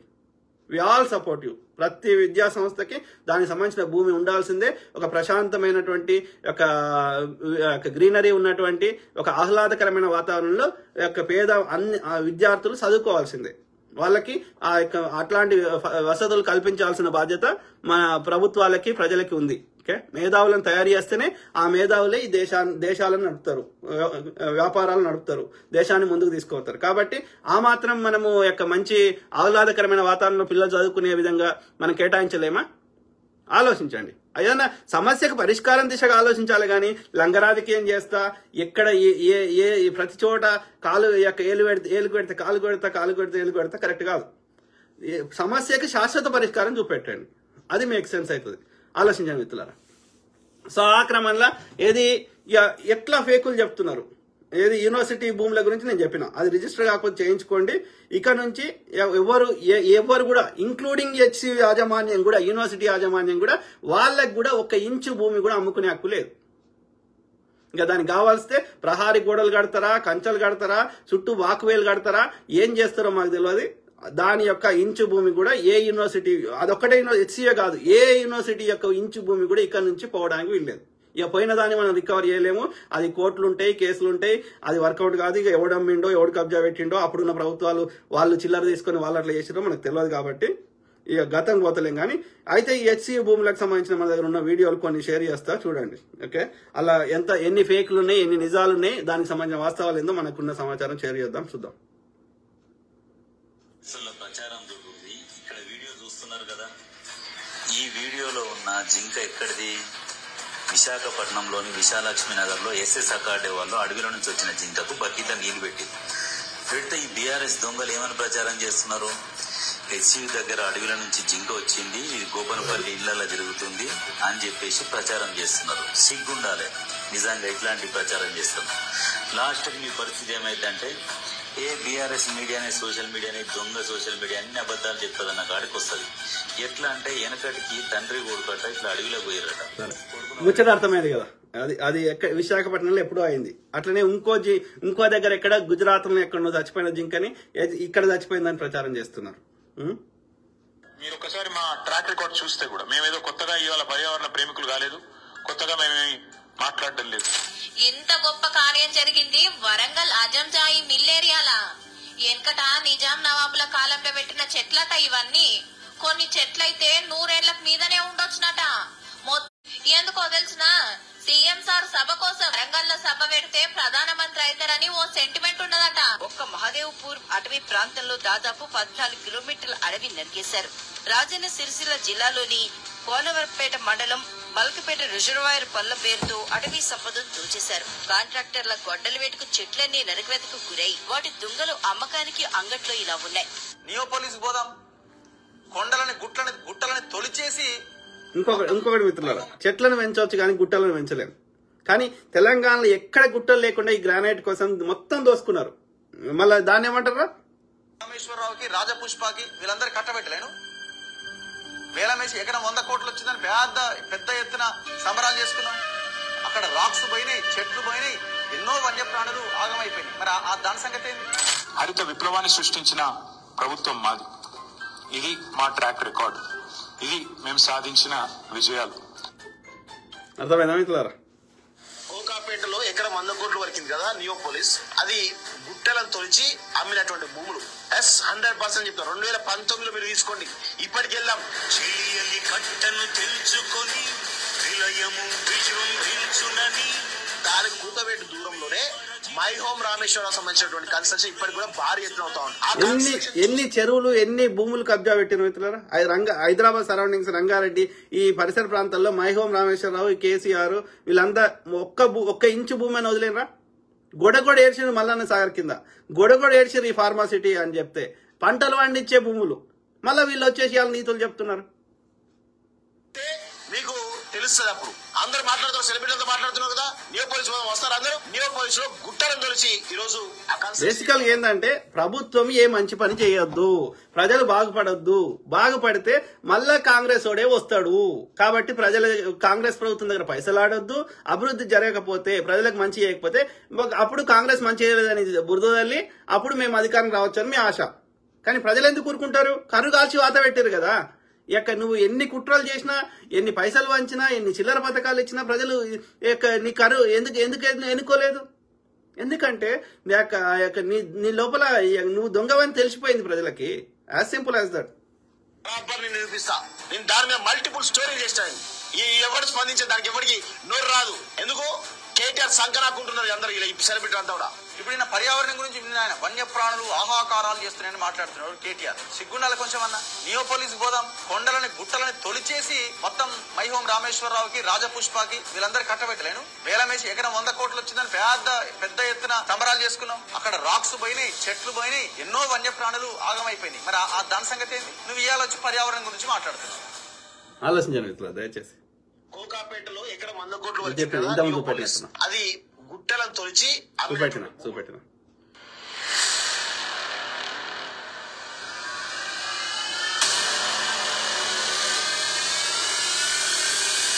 కల్వకుంట్ల దొంగలు ఏ ఎండి రకం కాకపోతే ఆ గొడుగు బీజేపీది. నాడు 1200 ఎకరాలకు పైగా కేసీఆర్ అమ్మాడు. వేర్వేరు సమయాల్లో మొత్తం 10 ఏళ్లలో భూముల అమ్మకం ద్వారానే 32,000 కోట్లు సమీకరించాడు కేసీఆర్. ఇది మాత్రమే కాదు, నిజాం వారసుల భూములపై కోర్టు క్లియరెన్స్ రాగానే 1000 కోట్ల విలువైన భూములను బయటి ప్రపంచానికి తెలియకుండానే కబ్జా పెట్టాడు. ప్రభుత్వానికి చెందాల్సిన ఆ భూములు గాలిలో కలిసిపోయాయి. రికార్డుల్లో లేకుండా మాయం చేసి బినామీల పేరు మీద రిజిస్ట్రేషన్లు చేశారు. అయితే కంచ గచ్చిమౌళి భూములను కూడా అమ్మేందుకు సిద్ధమయ్యాడు. అధికారులను అప్రమత్తం చేశాడు. కోర్టులో కేసులను తొందరగా తేల్చేలా చూడాలని తమ లాయర్లను కూడా పురమాయించాడు దొర. కానీ తీర్పు ఆలస్యమైంది. సరిగ్గా తీర్పు వచ్చే సమయానికి జనం దొరను ఫామ్ హౌస్ కు సాగనంపారు. లేదంటే ఎన్నికల ముందైనా ఈ భూమిని అమ్మేవాడే. ఎందుకంటే 3 సార్లు కంచ గచ్చిమౌళి మళ్ళొస్తా అనుకుని ఎన్ని ఎస్యూవీలు ఆడ కొని విజయవాడలో పెట్టిండు. 20-30 దరిద్రుడు రాలేదు. ఎందుకంటే ఎన్ని కుట్రలు చేసినా అది వర్కౌట్ కాదు కదా, ఎల్లకాలం వర్కౌట్ కాదు. అమ్మేందుకు ప్రతిపాదనలు సిద్ధం చేయించాడు కేసీఆర్. కోర్టు తీర్పు ఆలస్యమైన ప్రతిసారి వాయిదా వేశాడని అధికారులే నేడు చెబుతున్నారు. అయితే నాడు 1200 ఎకరాల భూమిని కేసీఆర్ అమ్ముతుంటే బీజేపీ నేతలు సినిమా చూసినట్లు చూశారు. పల్లెత్తు మాట అనలేదు. ఎందుకంటే లోపాయికారి లత్కోరు సంబంధం ఉంది కాబట్టి. ఇప్పుడు మాత్రం ఆకాశం బద్దలైనట్లు ఆహాకారాలు పెడుతున్నారు. కానీ తాము అభివృద్ధి చేస్తాం, ఉద్యోగాలు సృష్టిస్తాం, సంక్షేమానికి నిధులు వాడతామన్న విద్యార్థులను రెచ్చగొడుతున్నారు. వర్సిటీకి ఆనుకుని ఉన్న ఈ భూముల్లోని లేక్స్, రాక్స్ ని హెచ్సియు పేరు మీద రిజిస్టర్ చేస్తామని ప్రభుత్వం చెబుతున్నా దుష్ప్రచారం చేస్తున్నారు దుర్మార్గులు. ఒకప్పుడు భూములు అమ్మాడు దొర, మళ్లీ 400 ఎకరాలు అమ్మాలనుకున్నాడు. అప్పుడు రంగు పని చేసి ఇప్పుడు మగ ప్రతివ్రత మాటలు మాట్లాడుతున్నారు దుర్మార్గులు. తాము చేస్తేనే సంసారం, లేదంటే వ్యభిచారం మాటలు మాట్లాడుతున్నారు దుర్మార్గులు. అధికారంలో ఉంటే భూములు అమ్మొచ్చు, ప్రతిపక్షంలో ఉంటే మాత్రం తప్పని మాట్లాడుతున్న పుండాకోరులకు ప్రజలే బుద్ధి చెబుతారు. హెచ్సి యాజమాన్యం మీకు ఏమేం కావాలనో అవన్నీ మీ పేరు మీద రిజిస్టర్ చేసుకోండి. అక్కడ లేకులు, రాకులు ఏమేమి ఉన్నాయో, ప్రభుత్వం ఏమేమి చేస్తా అంటుందో, మిగిలిన 1500 ఏదుందో అది చేయండి. దాంతో పాటు చట్టం చేయమని కోరండి. ఇక నుంచి ఈ ఒక్క యూనివర్సిటీ కాదు, ఏ యూనివర్సిటీ భూములు కూడా ఎవరికి అమ్ముకునే హక్కులేదు, ఇంక్లూడింగ్ యూనివర్సిటీ యాజమాన్యానికి. లేకపోతే రేపు పొద్దున ఏ దరిద్రుడు వచ్చైనా అమ్ముకోగలుగుతాడు. అర్థమైందా? ఊరి మధ్యలో కంచగచ్చిబాల్లో ఉండే భూమి ఏదైతే ఉందో హైదరాబాద్ సెంట్రల్ యూనివర్సిటీ, అది లీగల్ గా చూసుకుంటే గవర్నమెంట్ ల్యాండే. అది కూడా నేను ఈ వీడియోలో చెప్తాను. తెలంగాణ గవర్నమెంట్ గానీ రేవంత్ రెడ్డి గారు కానీ లీగల్ గా ఆన్ పాయింట్ ఉన్నారు. బట్ ఈ ల్యాండ్ ఆప్షన్ చేస్తేనే 10,000 కోట్ల నుంచి 15,000 కోట్లు వస్తుంది మనకి. అది మా గవర్నమెంట్ జనాల మీదే కదా వాడేది ఆ డబ్బుల్ని. అని ఆ గవర్నమెంట్ వర్షన్ ఆ గవర్నమెంట్ చెప్తుంది. ఇటు శ్రీధర్ బాబు గారు అయితే ఇటు రాక్ ఫార్మేషన్స్ గానీ, ఇటు లేక్స్ గానీ, మష్రూమ్ రాక్ కి గానీ మేము టచ్ కూడా చేయం. అక్కడ ఒక బిల్డింగ్ కూడా ఉంది, ఎకనామిక్స్ బిల్డింగ్ అనుకుంటా. ఆ బిల్డింగ్ కూడా మేము టచ్ చేయం. మేము చెప్తున్నాం కదా, నేను అదే కాలేజ్ లో చదివాను. నేచర్ కి ఎటువంటి భంగం కలగకుండా మేము ఇది చూసుకుంటాం అని చెప్పి ఆయన హామీ ఇస్తున్నారు ఆయన సైడ్ నుంచి. సాంకేతికంగా చూస్తే హైకోర్టు నుంచి సుప్రీంకోర్టు వరకు ఆ భూమిని రక్షించడానికి తెలంగాణ రాష్ట్ర ప్రభుత్వం చొరవ చూపింది. భూమిని రక్షించింది, ప్రైవేట్ సంస్థ చేతుల్లోకి వెళ్లకుండా కాపాడింది. కనుక ఇది ప్రభుత్వ భూమి. సాంకేతికంగా ఇవాళ రెవెన్యూ శాఖ మంత్రి నిన్న ప్రెస్ మీట్ పెట్టాడు. ఇవాళ అన్ని ప్రధాన పత్రికల్లో ఆ విషయం వచ్చింది. సీఎంఓ నుంచి కూడా ఒక ప్రెస్ నోట్ వచ్చింది. వాళ్ళు కూడా చెప్పిన విషయం ఇది ప్రభుత్వ భూమే, మా దగ్గర డాక్యుమెంట్లు ఉన్నాయి అంటున్నారు. ఇది నిజమే, దీన్ని అబద్ధం అనడానికి కూడా వీల్లేదు. ఈ 400 ఎకరాల భూమి తీసుకునే లీగల్ రైట్ తెలంగాణ రాష్ట్ర ప్రభుత్వానికి ఉందా అంటే 100% ఉంది. మీరు చెప్పినట్టు ఇది గవర్నమెంట్ ల్యాండ్ మేము ఒప్పుకుంటున్నాం. అర్థమైందా మిత్రులారా? సో వాళ్ళు ఎవరైతే విమర్శిస్తారో వాళ్ళు కూడా ఒప్పుకుంటున్నారు. ఓకే, మరి నాకు అర్థం కాదు. ఒక్కటే మీరు క్లారిఫై చేయండి. ఒక కేంద్ర ప్రభుత్వానికి చెందినటువంటి సెంట్రల్ యూనివర్సిటీ కేంద్ర ప్రభుత్వ అధీనంలో ఉండేదాన్ని ఇలా ఏది మనం బొల్లారం యొక్క సికింద్రాబాద్ లో ఆ యొక్క ఆర్మీ కింద ఉన్న భూమిని మనకు వాళ్ళ అనుమతి తీసుకొని మనం ట్రాన్స్ఫర్ చేసుకున్నాం తప్ప మనకి హక్కు లేకుండే. అట్లాంటిది ఇలా అట్లా గిట్ట రాష్ట్ర ప్రభుత్వానికి హక్కుంటే అన్ని యూనివర్సిటీలు తీసేస్తాం, అన్నిటిని వేరే పర్పస్ వాడుకుంటాం.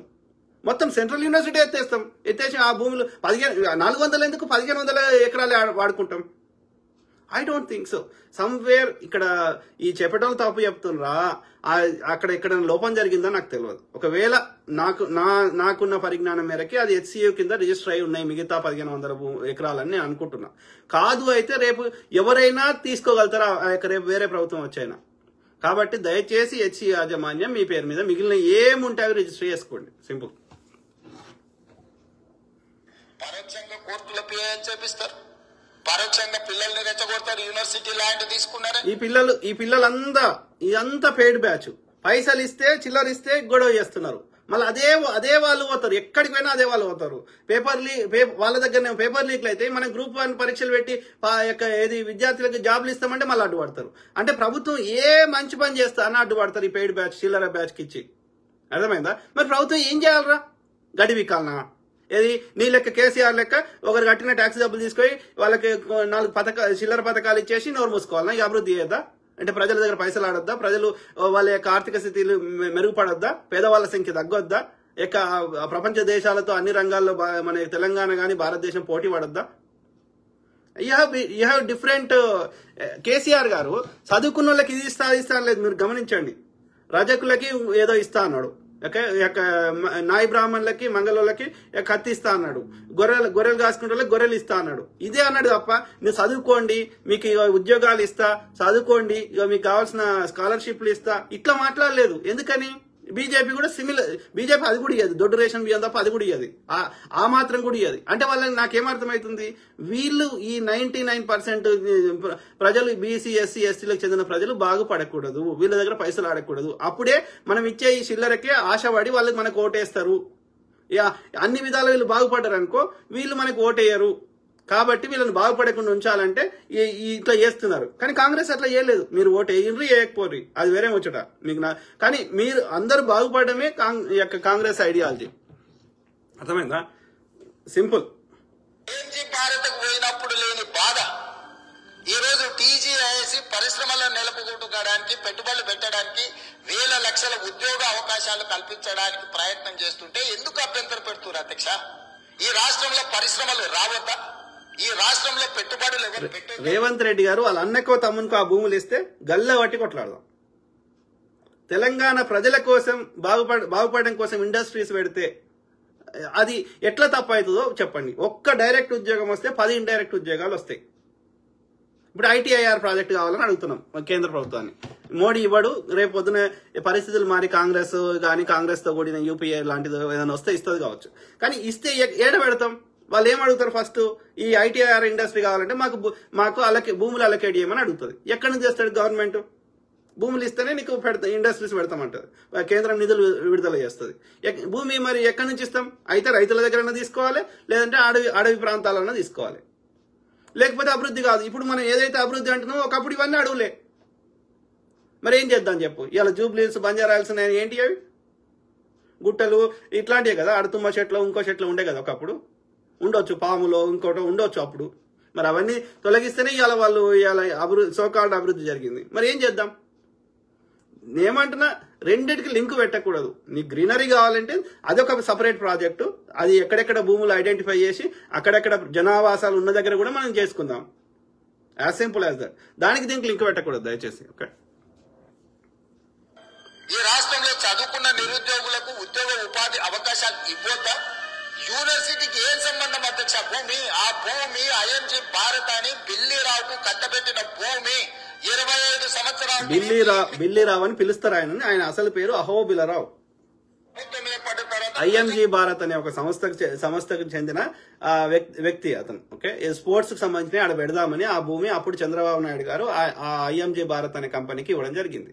కానీ ఆ స్పోర్ట్స్ పెట్టకుండా ఆ భూమిని కొట్టేసే ప్రయత్నం ఆ యొక్క అహోబిలరావు లేదా బిల్లీరావు చేస్తే ఇప్పుడు రాష్ట్ర ప్రభుత్వం కొట్లాడి అది మనకు కోర్టు ద్వారా మనకి ప్రభుత్వానికి తీసుకున్నది. ఎందుకంటే అతను ఏ పర్పస్ కి అయితే చంద్రబాబు నాయుడు ఇచ్చిండో ఆ పర్పస్ కు వాడతలేడు. ఎందుకు అంటే దాని అర్థం ఏంటి, చంద్రబాబు నాయుడు తన మిత్రునికి అప్పనంగా భూమి కట్టబెట్టిండు అనేది మనకి ఇక్కడ గమనించాలి. ప్రభుత్వం ఏర్పడిన తర్వాత సుప్రీంకోర్టులో కొట్లాడి వేల కోట్ల రూపాయల భూమిని వెనక్కి తెచ్చింది నేను అధ్యక్ష. ఎవరికో అర్ధరాత్రి పూట కట్టబెట్టకుండా పరిశ్రమలు ఐటీ పార్కులు చేయాలని, మల్టీ జోన్ మిక్స్డ్ యూజ్ కోసం చేయాలని చెప్పి ఒక మంచి ఉద్దేశంతో వస్తే దాన్ని కూడా అడ్డుకుంటారు. ఆలోచించారు మిత్రులారా. కాళేశ్వరం కోసం పచ్చని అడవులను నరికేశారు. సర్దార్ సరోవర్ డ్యాం కోసం జీవ వైవిధ్యాన్ని తాకట్టు పెట్టారు. అలాంటి వాళ్లు వచ్చి ఇప్పుడు ప్రకృతి మూగ జీవాలు అంటూ కబుర్లు చెప్పడం విడ్డూరంగా ఉంది. హెచ్సియు భూముల విషయంలో అసత్యాన్ని ప్రచారం చేస్తూ లేని దాన్ని ఉన్నదన్నట్టుగా చూపే ప్రయత్నం చేస్తున్నారు. విద్యార్థులను రెచ్చగొట్టేలా బీఆర్ఎస్ బీజేపీ చేస్తున్న ప్రయత్నాలు రాష్ట్ర ఆర్థికాభివృద్ధికి నిజమైన విద్యార్థులు ఎవరు కొట్లాడతలేరు, వాళ్ళు చదువుకుంటున్నారు. చిల్లర తీసుకొని గిట్లా చేస్తున్నారు ఉన్నారు కొంతమంది. చిల్లర బ్యాచ్ ఉన్నారు అన్ని యూనివర్సిటీలలో. వాళ్ళు చదువుకోరు, వాళ్ళు గ్రాడ్యుయేట్ కారు. ఈ ఉస్మాన్ యూనివర్సిటీలో చూపెడతా 10 ఏళ్ళైనా వాడు అన్నీ ఉంటాడు ఆడ ఉస్మాన్ యూనివర్సిటీలో. మేము లేమట్లా. నేను కూడా ఉస్మాన్ యూనివర్సిటీ పోయి క్యాంపస్ లో చదువుకున్నా. 96 లో జాయిన్ అయినా 2000 సంవత్సరంలో బయటకు వచ్చిన. ఏది 4 ఇయర్స్ ఇంజనీరింగ్.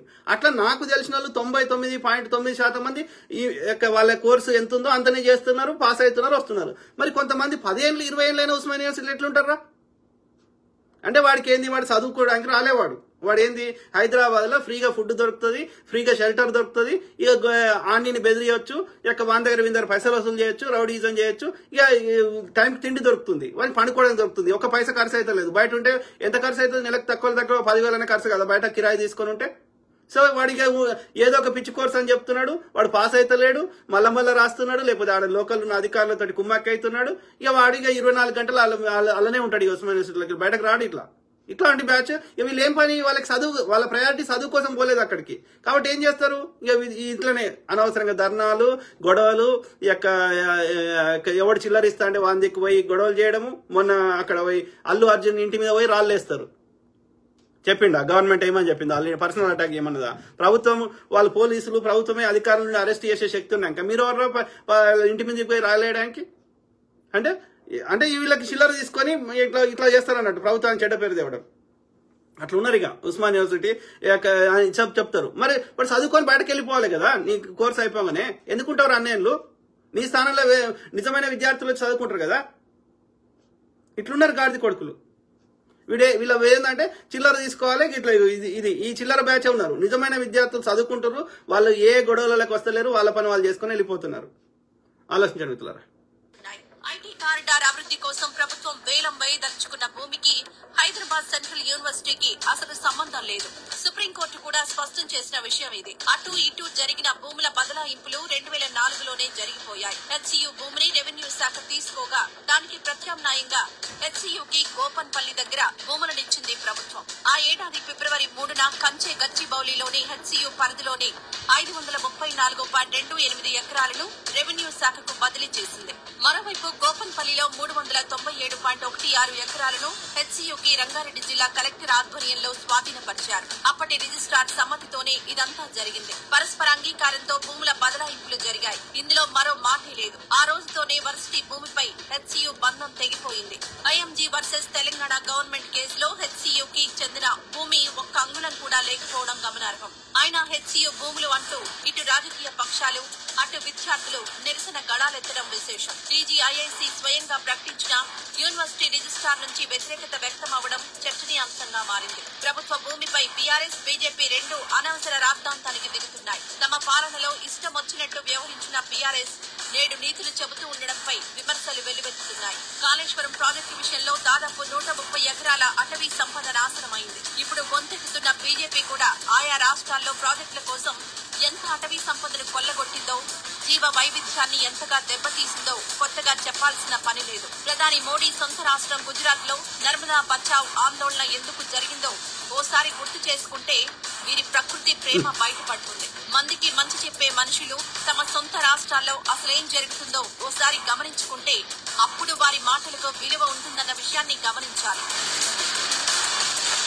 ఆలోచించనిస్తున్నారా? సో నా రిక్వెస్ట్ తెలంగాణ ముఖ్యమంత్రి సీఎం రేవంత్ రెడ్డి గారికి, అట్లనే కాంగ్రెస్ ఉన్న పెద్దలకి, అట్లనే మంత్రులకి నా రిక్వెస్ట్ ఏంటి అంటే ఇంకా అభయారణ్యాలు పెంచండి. ఎక్కడ భూమి దొరికినా ప్రజల మధ్యలో అయినా సరే ప్రతి నియోజకవర్గంకి 1 లేదా 2 తక్కువ మినీ అడవులను సృష్టించండి. 5 నుంచి 10 ఎకరాల లోపలున్నా, ఎకరం లోపలున్నా సరే పార్కులను, సుందరమైన పార్కులను తయారు చేయండి. ఎట్లయితే ప్రతి నియోజకవర్గంలో ఒక ఇంటిగ్రేటెడ్ స్కూల్ అంటారు కదా, ఒక బ్రహ్మాండమైన కేబీఆర్ పార్క్ లాంటిది, ఇంకా అంతకంటే బ్రహ్మాండమైనటువంటిది ఒక ఇందిరా పార్క్ లాంటిది, ఒక సంజీవ పార్క్ లాంటిది ప్రతి నియోజకవర్గంలో బ్రహ్మాండంగా ఏర్పాటు చేయండి. ప్రతి ఊరికి ఒక తక్కువ 4 చెరువులు కట్టించండి.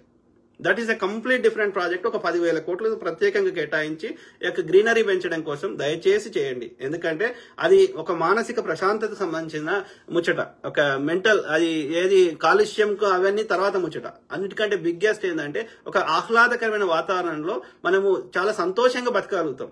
ఆ యొక్క గ్రీనరీ చూస్తేనే అది కళ్ళకి కనువిందుగా ఉంటది. కాబట్టి అది డిఫరెంట్ ప్రాజెక్టు. దానికి 10,000 కోట్లు కేటాయించి ఆ రాష్ట్రాన్ని అత్యంత సుందరంగా తయారు చేయండి. ఈ విదేశాలకు పోయి అక్కడెక్కడో మన సంపద అంతా అక్కడెక్కడో విదేశాలకి వాళ్ళ ట్రిప్లకు కాకుండా మన రాష్ట్రంకే విదేశీ వర్తకులు, విదేశీ వాళ్ళు చూడడానికి మన రాష్ట్రం వచ్చే విధంగా సుందరంగా తయారు చేసుకోవడం అది పెద్ద కష్టంగా. ఒక 10,000 కోట్లు కేటాయిస్తే మన తెలంగాణని బ్రహ్మాండమైన గ్రీనరీ చేసుకోవచ్చు.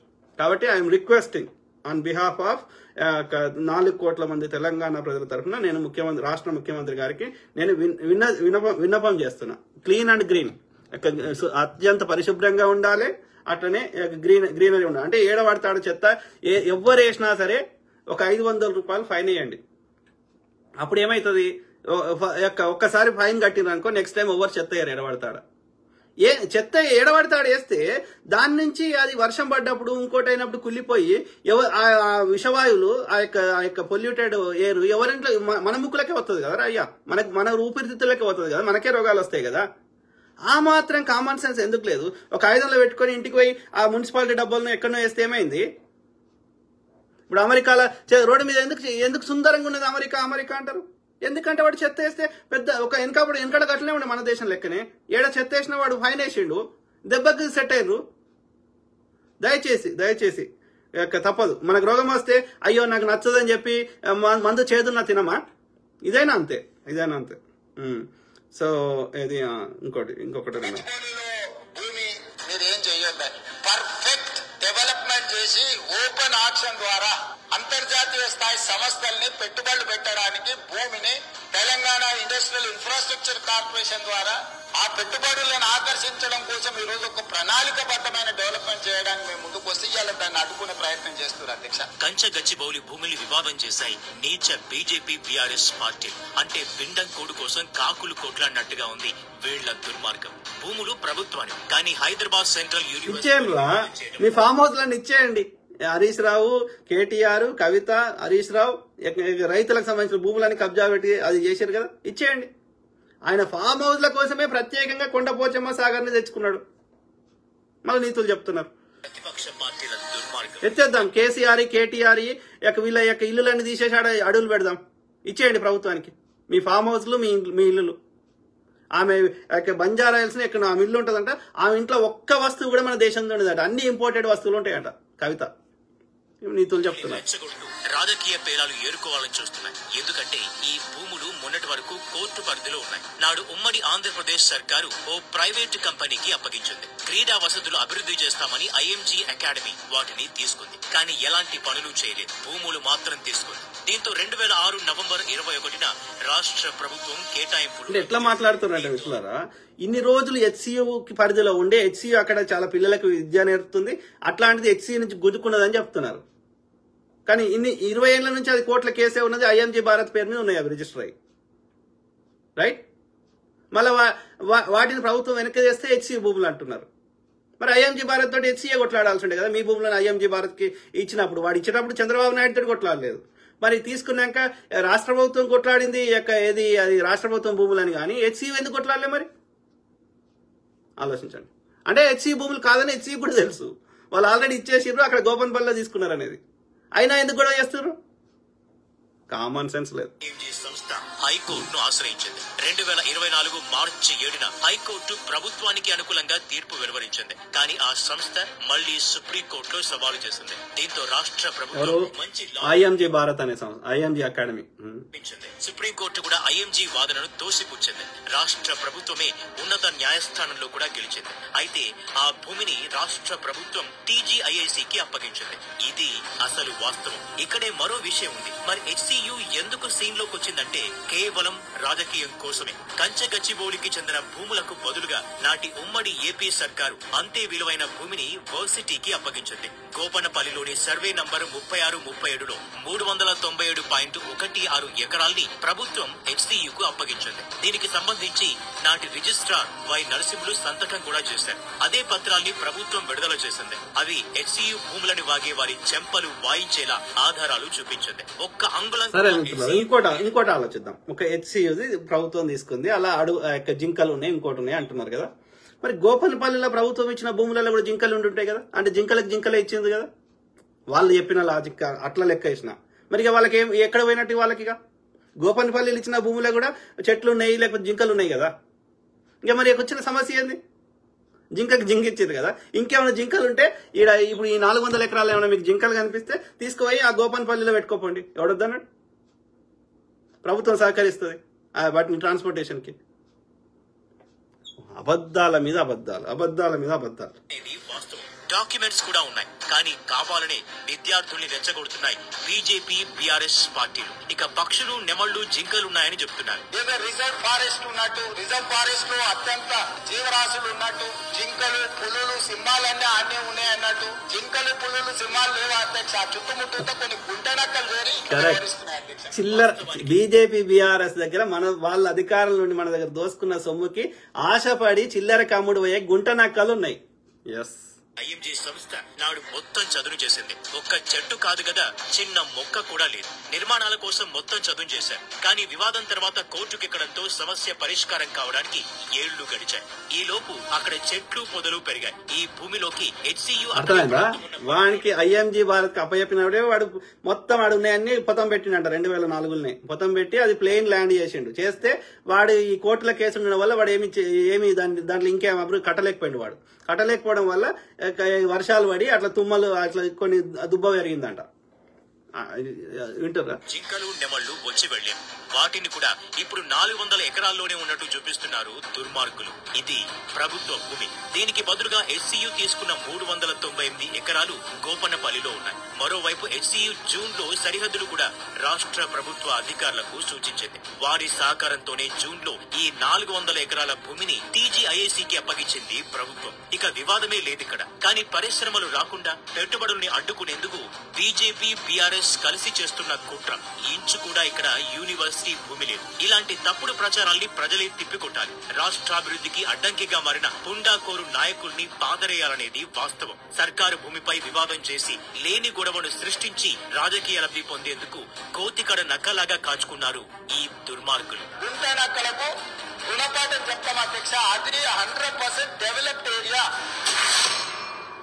మనం ఎందుకు ఇంత టైం తీసుకొని ఓపిక్ గా చెప్పే ప్రయత్నం చేస్తున్నా అంటే, ఇఫ్ యూ డోంట్ ఈ దుర్మార్గాన్ని ఆపకపోతే మనం చిన్నది ఏ అభివృద్ధి చేద్దామన్నా అడ్డుపడతారు. ఈ చిన్నది కట్టలేము, పెద్దది కట్టలేము. మరి అభివృద్ధి చేయకపోతే ప్రజల దగ్గర పైసలు ఆడే సరే, ప్రజలకి ఉద్యోగాలు రావు, పని కల్పించబడదు. ఇక మనం పేదవాళ్ళుగానే బతకాల్సి వస్తుంది. వాళ్ళ జీవితాలు బాగుపడాయి. కాబట్టి తప్పకుండా అభివృద్ధి చేయాల్సిందే. There is no other alternative. Okay, వాళ్ళు బీజేపీ బీఆర్ఎస్ చేయకపోతే చేసే కాంగ్రెస్ ని మీద ఇట్లా చేస్తా అంటే ఎందుకు ఊరుకోం. ఇంకా ఫాస్ట్ చూద్దాం. నేను చూస్తున్నా గచ్చిబౌలిలో భూమి మీరు ఏం చెయ్యొద్దని అధ్యక్ష. దాదాపుగా 25 సంవత్సరాలు అనుకుంటున్నాను. 25 సంవత్సరాల క్రితం బిల్లురావు అనే వ్యక్తికి ఒక ప్రైవేట్ ఆల్రెడీ చెప్పినాం. ప్రజలు ఇవాళ తెలుసుకోవాల్సింది నిజంగా కూడా హెచ్సియు భూములు ప్రభుత్వం లాక్కుంటుందా? లాక్కోవట్లేదే. హెచ్ఓ నుంచి ప్రభుత్వం తీసుకున్న భూమికి బదులు భూమి ఎప్పుడో ఇవ్వడం జరిగింది. ఇది ఆనాటి నుండి ఈనాటి వరకు ప్రభుత్వ భూమే. ఇప్పటి వరకు కోర్టు కేసు ఉండడం వల్ల అది ప్రభుత్వానికి స్వాధీనం చేసుకోలేదు. ఇవాళ కోర్టు కేసు పోయింది కాబట్టి ప్రభుత్వం స్వాధీనం చేసుకుంటా ఉంది. ఇవాళ బీఆర్ఎస్ ప్రభుత్వం ఉన్నా ఇవాళ అదే పని చేసేది. కాంగ్రెస్ ప్రభుత్వం కోర్టు కేసులో అయిపోయింది కాబట్టి ప్రభుత్వం స్వాధీనం చేసుకుంది. ఇప్పుడు మనము సెంట్రల్ యూనివర్సిటీ భూమి లాక్కుంటే నేరము. భూమికి బదులు భూమి ఇచ్చిన తర్వాత ఈ బదిలీలో వచ్చిన భూమి మీదనే మనం సాగు చేస్తా ఉన్నాం. దాంట్లో తప్పేముందని అడుగుతా ఉన్నాను. కానీ ఇవాళ నేను చెప్పే కోణం ఏంటంటే, రాజకీయంగా తప్పులు చేసిన కేటీఆర్, భూములు అమ్ముకున్న కేటీఆర్, ప్రభుత్వ భూములు కబ్జా చేసిన కేటీఆర్, వారాయంలో సెంట్రల్ యూనివర్సిటీ భూములు వారి బినామీలకి ధరావత్తం చేస్తే అప్పుడు మాట్లాడని కిషన్ రెడ్డి గారు, బండి సంజయ్ గారు ఇవాళ ఎట్లా మాట్లాడతారు? నేను మీ ద్వారా ముఖ్యమంత్రి గారికి విజ్ఞప్తి చేస్తా ఉన్నాను. పిసిసి ముఖ్యమంత్రి గారు విజ్ఞప్తి చేస్తా ఉంది. సమూలంగా ఏ యూనివర్సిటీకి చెందిన భూమైనా కబ్జా అయితే దాని మీద పునర్ సర్వే చేసి వెనక్కు తీసుకునే ప్రయత్నం చేయాల్సిందిగా నేను ముఖ్యమంత్రి గారు కోరుతా ఉన్నాను. చట్టం నేనైతే మన పిసిసి అధ్యక్షులు అంతా కోరింది, కానీ నేనైతే దయచేసి రిక్వెస్ట్ చేస్తున్నా, అది రాష్ట్ర పరిధిలో చేయగలిగితే రాష్ట్ర పరిధిలో చేయలేకపోతే కేంద్రాన్ని సిఫార్సు అన్న చేయండి. ఏంటి అంటే, ఏ యూనివర్సిటీ, ఈ ఒక్క యూనివర్సిటీ కాదు, ఏ యూనివర్సిటీ చెందిన భూములైనా దాని పేరు మీద రిజిస్టర్ అయి ఉంటే సంతోషం, లేకపోతే చేయండి. ఇప్పుడు మిగిలిన ఎంత భూమి ఉన్నా సరే, ఎన్ని వేల ఎకరాలైనా సరే. అట్లనే దాన్ని ఎవరూ అమ్ముకోవడానికి హక్కు లేదు. కేంద్ర ప్రభుత్వమైనా, రాష్ట్ర ప్రభుత్వమైనా, యూనివర్సిటీ యాజమాన్యమైనా. ఒకవేళ ఎట్టి క్లిష్ట పరిస్థితుల్లో అమ్ముకోవాల్సి వస్తే అది రెఫరెండం పెట్టండి. ఆ రాష్ట్ర ప్రజలు ఓటేస్తారు. ఆ రాష్ట్ర ప్రజలు మాత్రమే నిర్ణయిస్తారు దాన్ని అమ్ముకోవాలన్నా లేదా అనే హక్కు ప్రజలకు మాత్రమే ఉంది. ప్రజలకు రెఫరెండం పెట్టండి, ప్రజలు ఓటేస్తారు. ఇక మిగతా ఎవ్వడు వాడి స్వార్థం కోసం అమ్ముకునే హక్కు లేదు, ఇంక్లూడింగ్ యూనివర్సిటీ యాజమాన్యాలకు. అట్లా ఒక చట్టం తీసుకురండి, మేము అప్రిషియేట్ చేస్తాం. హైదరాబాద్ గచ్చిబౌలిలోని 400 ఎకరాల విషయంలో అసలు వాస్తవాలేంటి? ఆల్రెడీ చెప్పినట్టున్నారు. ఈ 400 ఎకరాలను అభివృద్ధి చేసి పక్కనే ఉన్న ఫైనాన్షియల్ డిస్ట్రిక్ట్ లాగా ఈ భూములను తీర్చిదిద్దేందుకు కృషి చేస్తోంది. ఈ రోజు అమెరికన్ కౌన్సిలేట్ అక్కడనే ఉంది, ఈ రోజు విప్రో అక్కడనే ఉంది, ఇన్ఫోసిస్ అక్కడనే ఉంది, ఐటీ పరిశ్రమలన్నీ అక్కడనే ఉన్నాయి. అట్లాంటివి చాలా పరిశ్రమలు ఉన్నాయి. అది ఫైనాన్షియల్ డిస్ట్రిక్ట్. ఆ ఫైనాన్షియల్ డిస్ట్రిక్ట్ ని ఇంకా కొంచెం ఎక్స్పాండ్ చేస్తే అంతర్జాతీయ స్థాయిలో పెట్టుబడులను ఆకర్షించుంటాడని అని చెప్పి ఈ రోజు అక్కడ దాన్ని విస్తరించే ప్రయత్నంలో భాగంగా ఈ రోజు పోయిన ఒక రిక్వెస్ట్ సీఎం గారు, ఏ కంపెనీ వచ్చినా సరే వాళ్ళకి ట్యాక్స్ పరంగా కొంత ఎగ్జామ్ట్ ఇవ్వండి, కానీ భూమి మాత్రం ఇవ్వకండి దయచేసి. ఎందుకంటే రేపు ఆ కంపెనీలు లాభాలు వచ్చినాక మనకేమైనా లాభాల్లో వాటా వంచిస్తారా? పోనీ ఆ కంపెనీలలో ఇక్కడ నాకు ఉన్న వేర్వేరు సోర్సెస్ ద్వారా ఇది మనం భూమి ఫ్రీగా గతంలో ఇచ్చినాము, ఎలక్ట్రిసిటీ ఇచ్చినాము, అన్ని ఇచ్చినాం అనేక కంపెనీలకి. కానీ ఎందుకు ఇచ్చినాం? ఇక్కడ లోకల్ ఉన్న ప్రజలకి ఉద్యోగాలు వస్తాయేమో, ఇక్కడ లోకల్ ఉన్న ప్రజల్ని వాళ్ళు హైర్ చేసుకుంటారు అని. కానీ ఇప్పటి వరకు చూస్తున్నాము, ఇలా చూడండి, ఐటీ ఇండస్ట్రీకి ఇవ్వండి, లేకపోతే ఇంకా ఏ ఇండస్ట్రీకి ఇవ్వండి, వేరే నాన్ ఐటీ ఇండస్ట్రీకి కూడా ఇవ్వండి, అందులో మనం భూమి ఇచ్చి వాళ్ళని ఇండస్ట్రీ పెట్టుకుంటారు, కానీ ఇక్కడ లోకల్ వాళ్ళని హైర్ చేసుకుంటలేరు. మళ్ళీ వాళ్ళ ప్రాంతం నుంచి తెచ్చుకొని హైర్ చేసుకుంటారు. దెన్ మేమెందుకు ఇవ్వాలి? మరి మీకు ఇన్ని సబ్సిడీలు ఇచ్చి మా దగ్గర పెట్టుకుంటే మాకు భారం తప్ప మాకేం లాభం? మాకు ఇక్కడున్న లోకల్ ప్రజలకి మీరు పని కల్పిస్తారు, ఉద్యోగాలు ఇస్తారు, మాకేమన్నా ఇక్కడ యూజ్ అవుతుంది, ఇక్కడ ప్రజలకి ఇక్కడ ప్రభుత్వానికి యూజ్ అవుతుందని మేము మీకు ఫ్రీగా భూమి ఇచ్చినాము, ఫ్రీగా అన్ని సబ్సిడీలు ఇచ్చినాం. కానీ మీరు మళ్ళీ మీ ఊరికి వెళ్ళే తెచ్చుకొని అలా హైర్ చేసుకుంటే ఇక్కడ లోకల్ వాళ్ళని కాకుండా మేమెందుకు ఇవ్వాలి భూమి? అట్లా లోకల్ వాళ్ళని హైర్ చేసుకోకుండా ఏ పర్పస్ కి భూమి తీసుకొని ఆ పర్పస్ కి వాళ్ళు చేయకపోతే దయచేసి వాళ్ళ భూములను మళ్ళీ తిరిగి తీసుకోండి సీఎం గారు. Okay, we should not encourage the abuse ని మనము ఎంకరేజ్ చేయకూడదు. నిజంగా నిజాయితీగా వాళ్ళు వ్యాపారం చేసి ఇక్కడ ప్రజలకి హైర్ చేసుకొని ఇక్కడ పని కల్పించి ఇక్కడ రాష్ట్ర అభివృద్ధికి సహకరించే విధంగా ఉంటే అప్పుడు మాత్రమే ఆ కంపెనీలకు ఇచ్చిన భూములని మనము ఉండనివ్వండి. మిగిలిన ఏ పర్పస్ తీసుకున్నారో దానికి వాడకుండా ఇక్కడ లోకల్ ప్రజల్ని హైర్ చేసుకోకపోతే అట్లాంటి భూములను తిరిగి స్వాధీనం చేసుకోమని నేను ముఖ్యమంత్రి గారికి రిక్వెస్ట్ చేస్తున్నా, తెలంగాణ ప్రజలందరి తరఫున. అర్థమైందా? లక్షల కోట్ల అప్పుల భారం తీరుస్తున్న ప్రజా ప్రభుత్వం ఈ 400 ఎకరాల అభివృద్ధితో వచ్చే వేల కోట్ల ఆదాయంతో రాష్ట్రాన్ని అభివృద్ధి చేయాలనే ఆలోచనతో ముందుకెళ్తోంది. ఈ భూమిని అభివృద్ధి చేసి కంపెనీలకు అప్పగిస్తే ఆ భూముల్లో భారీగా మల్టీనేషనల్ కంపెనీలు పెట్టుబడులు పెట్టనున్నాయి.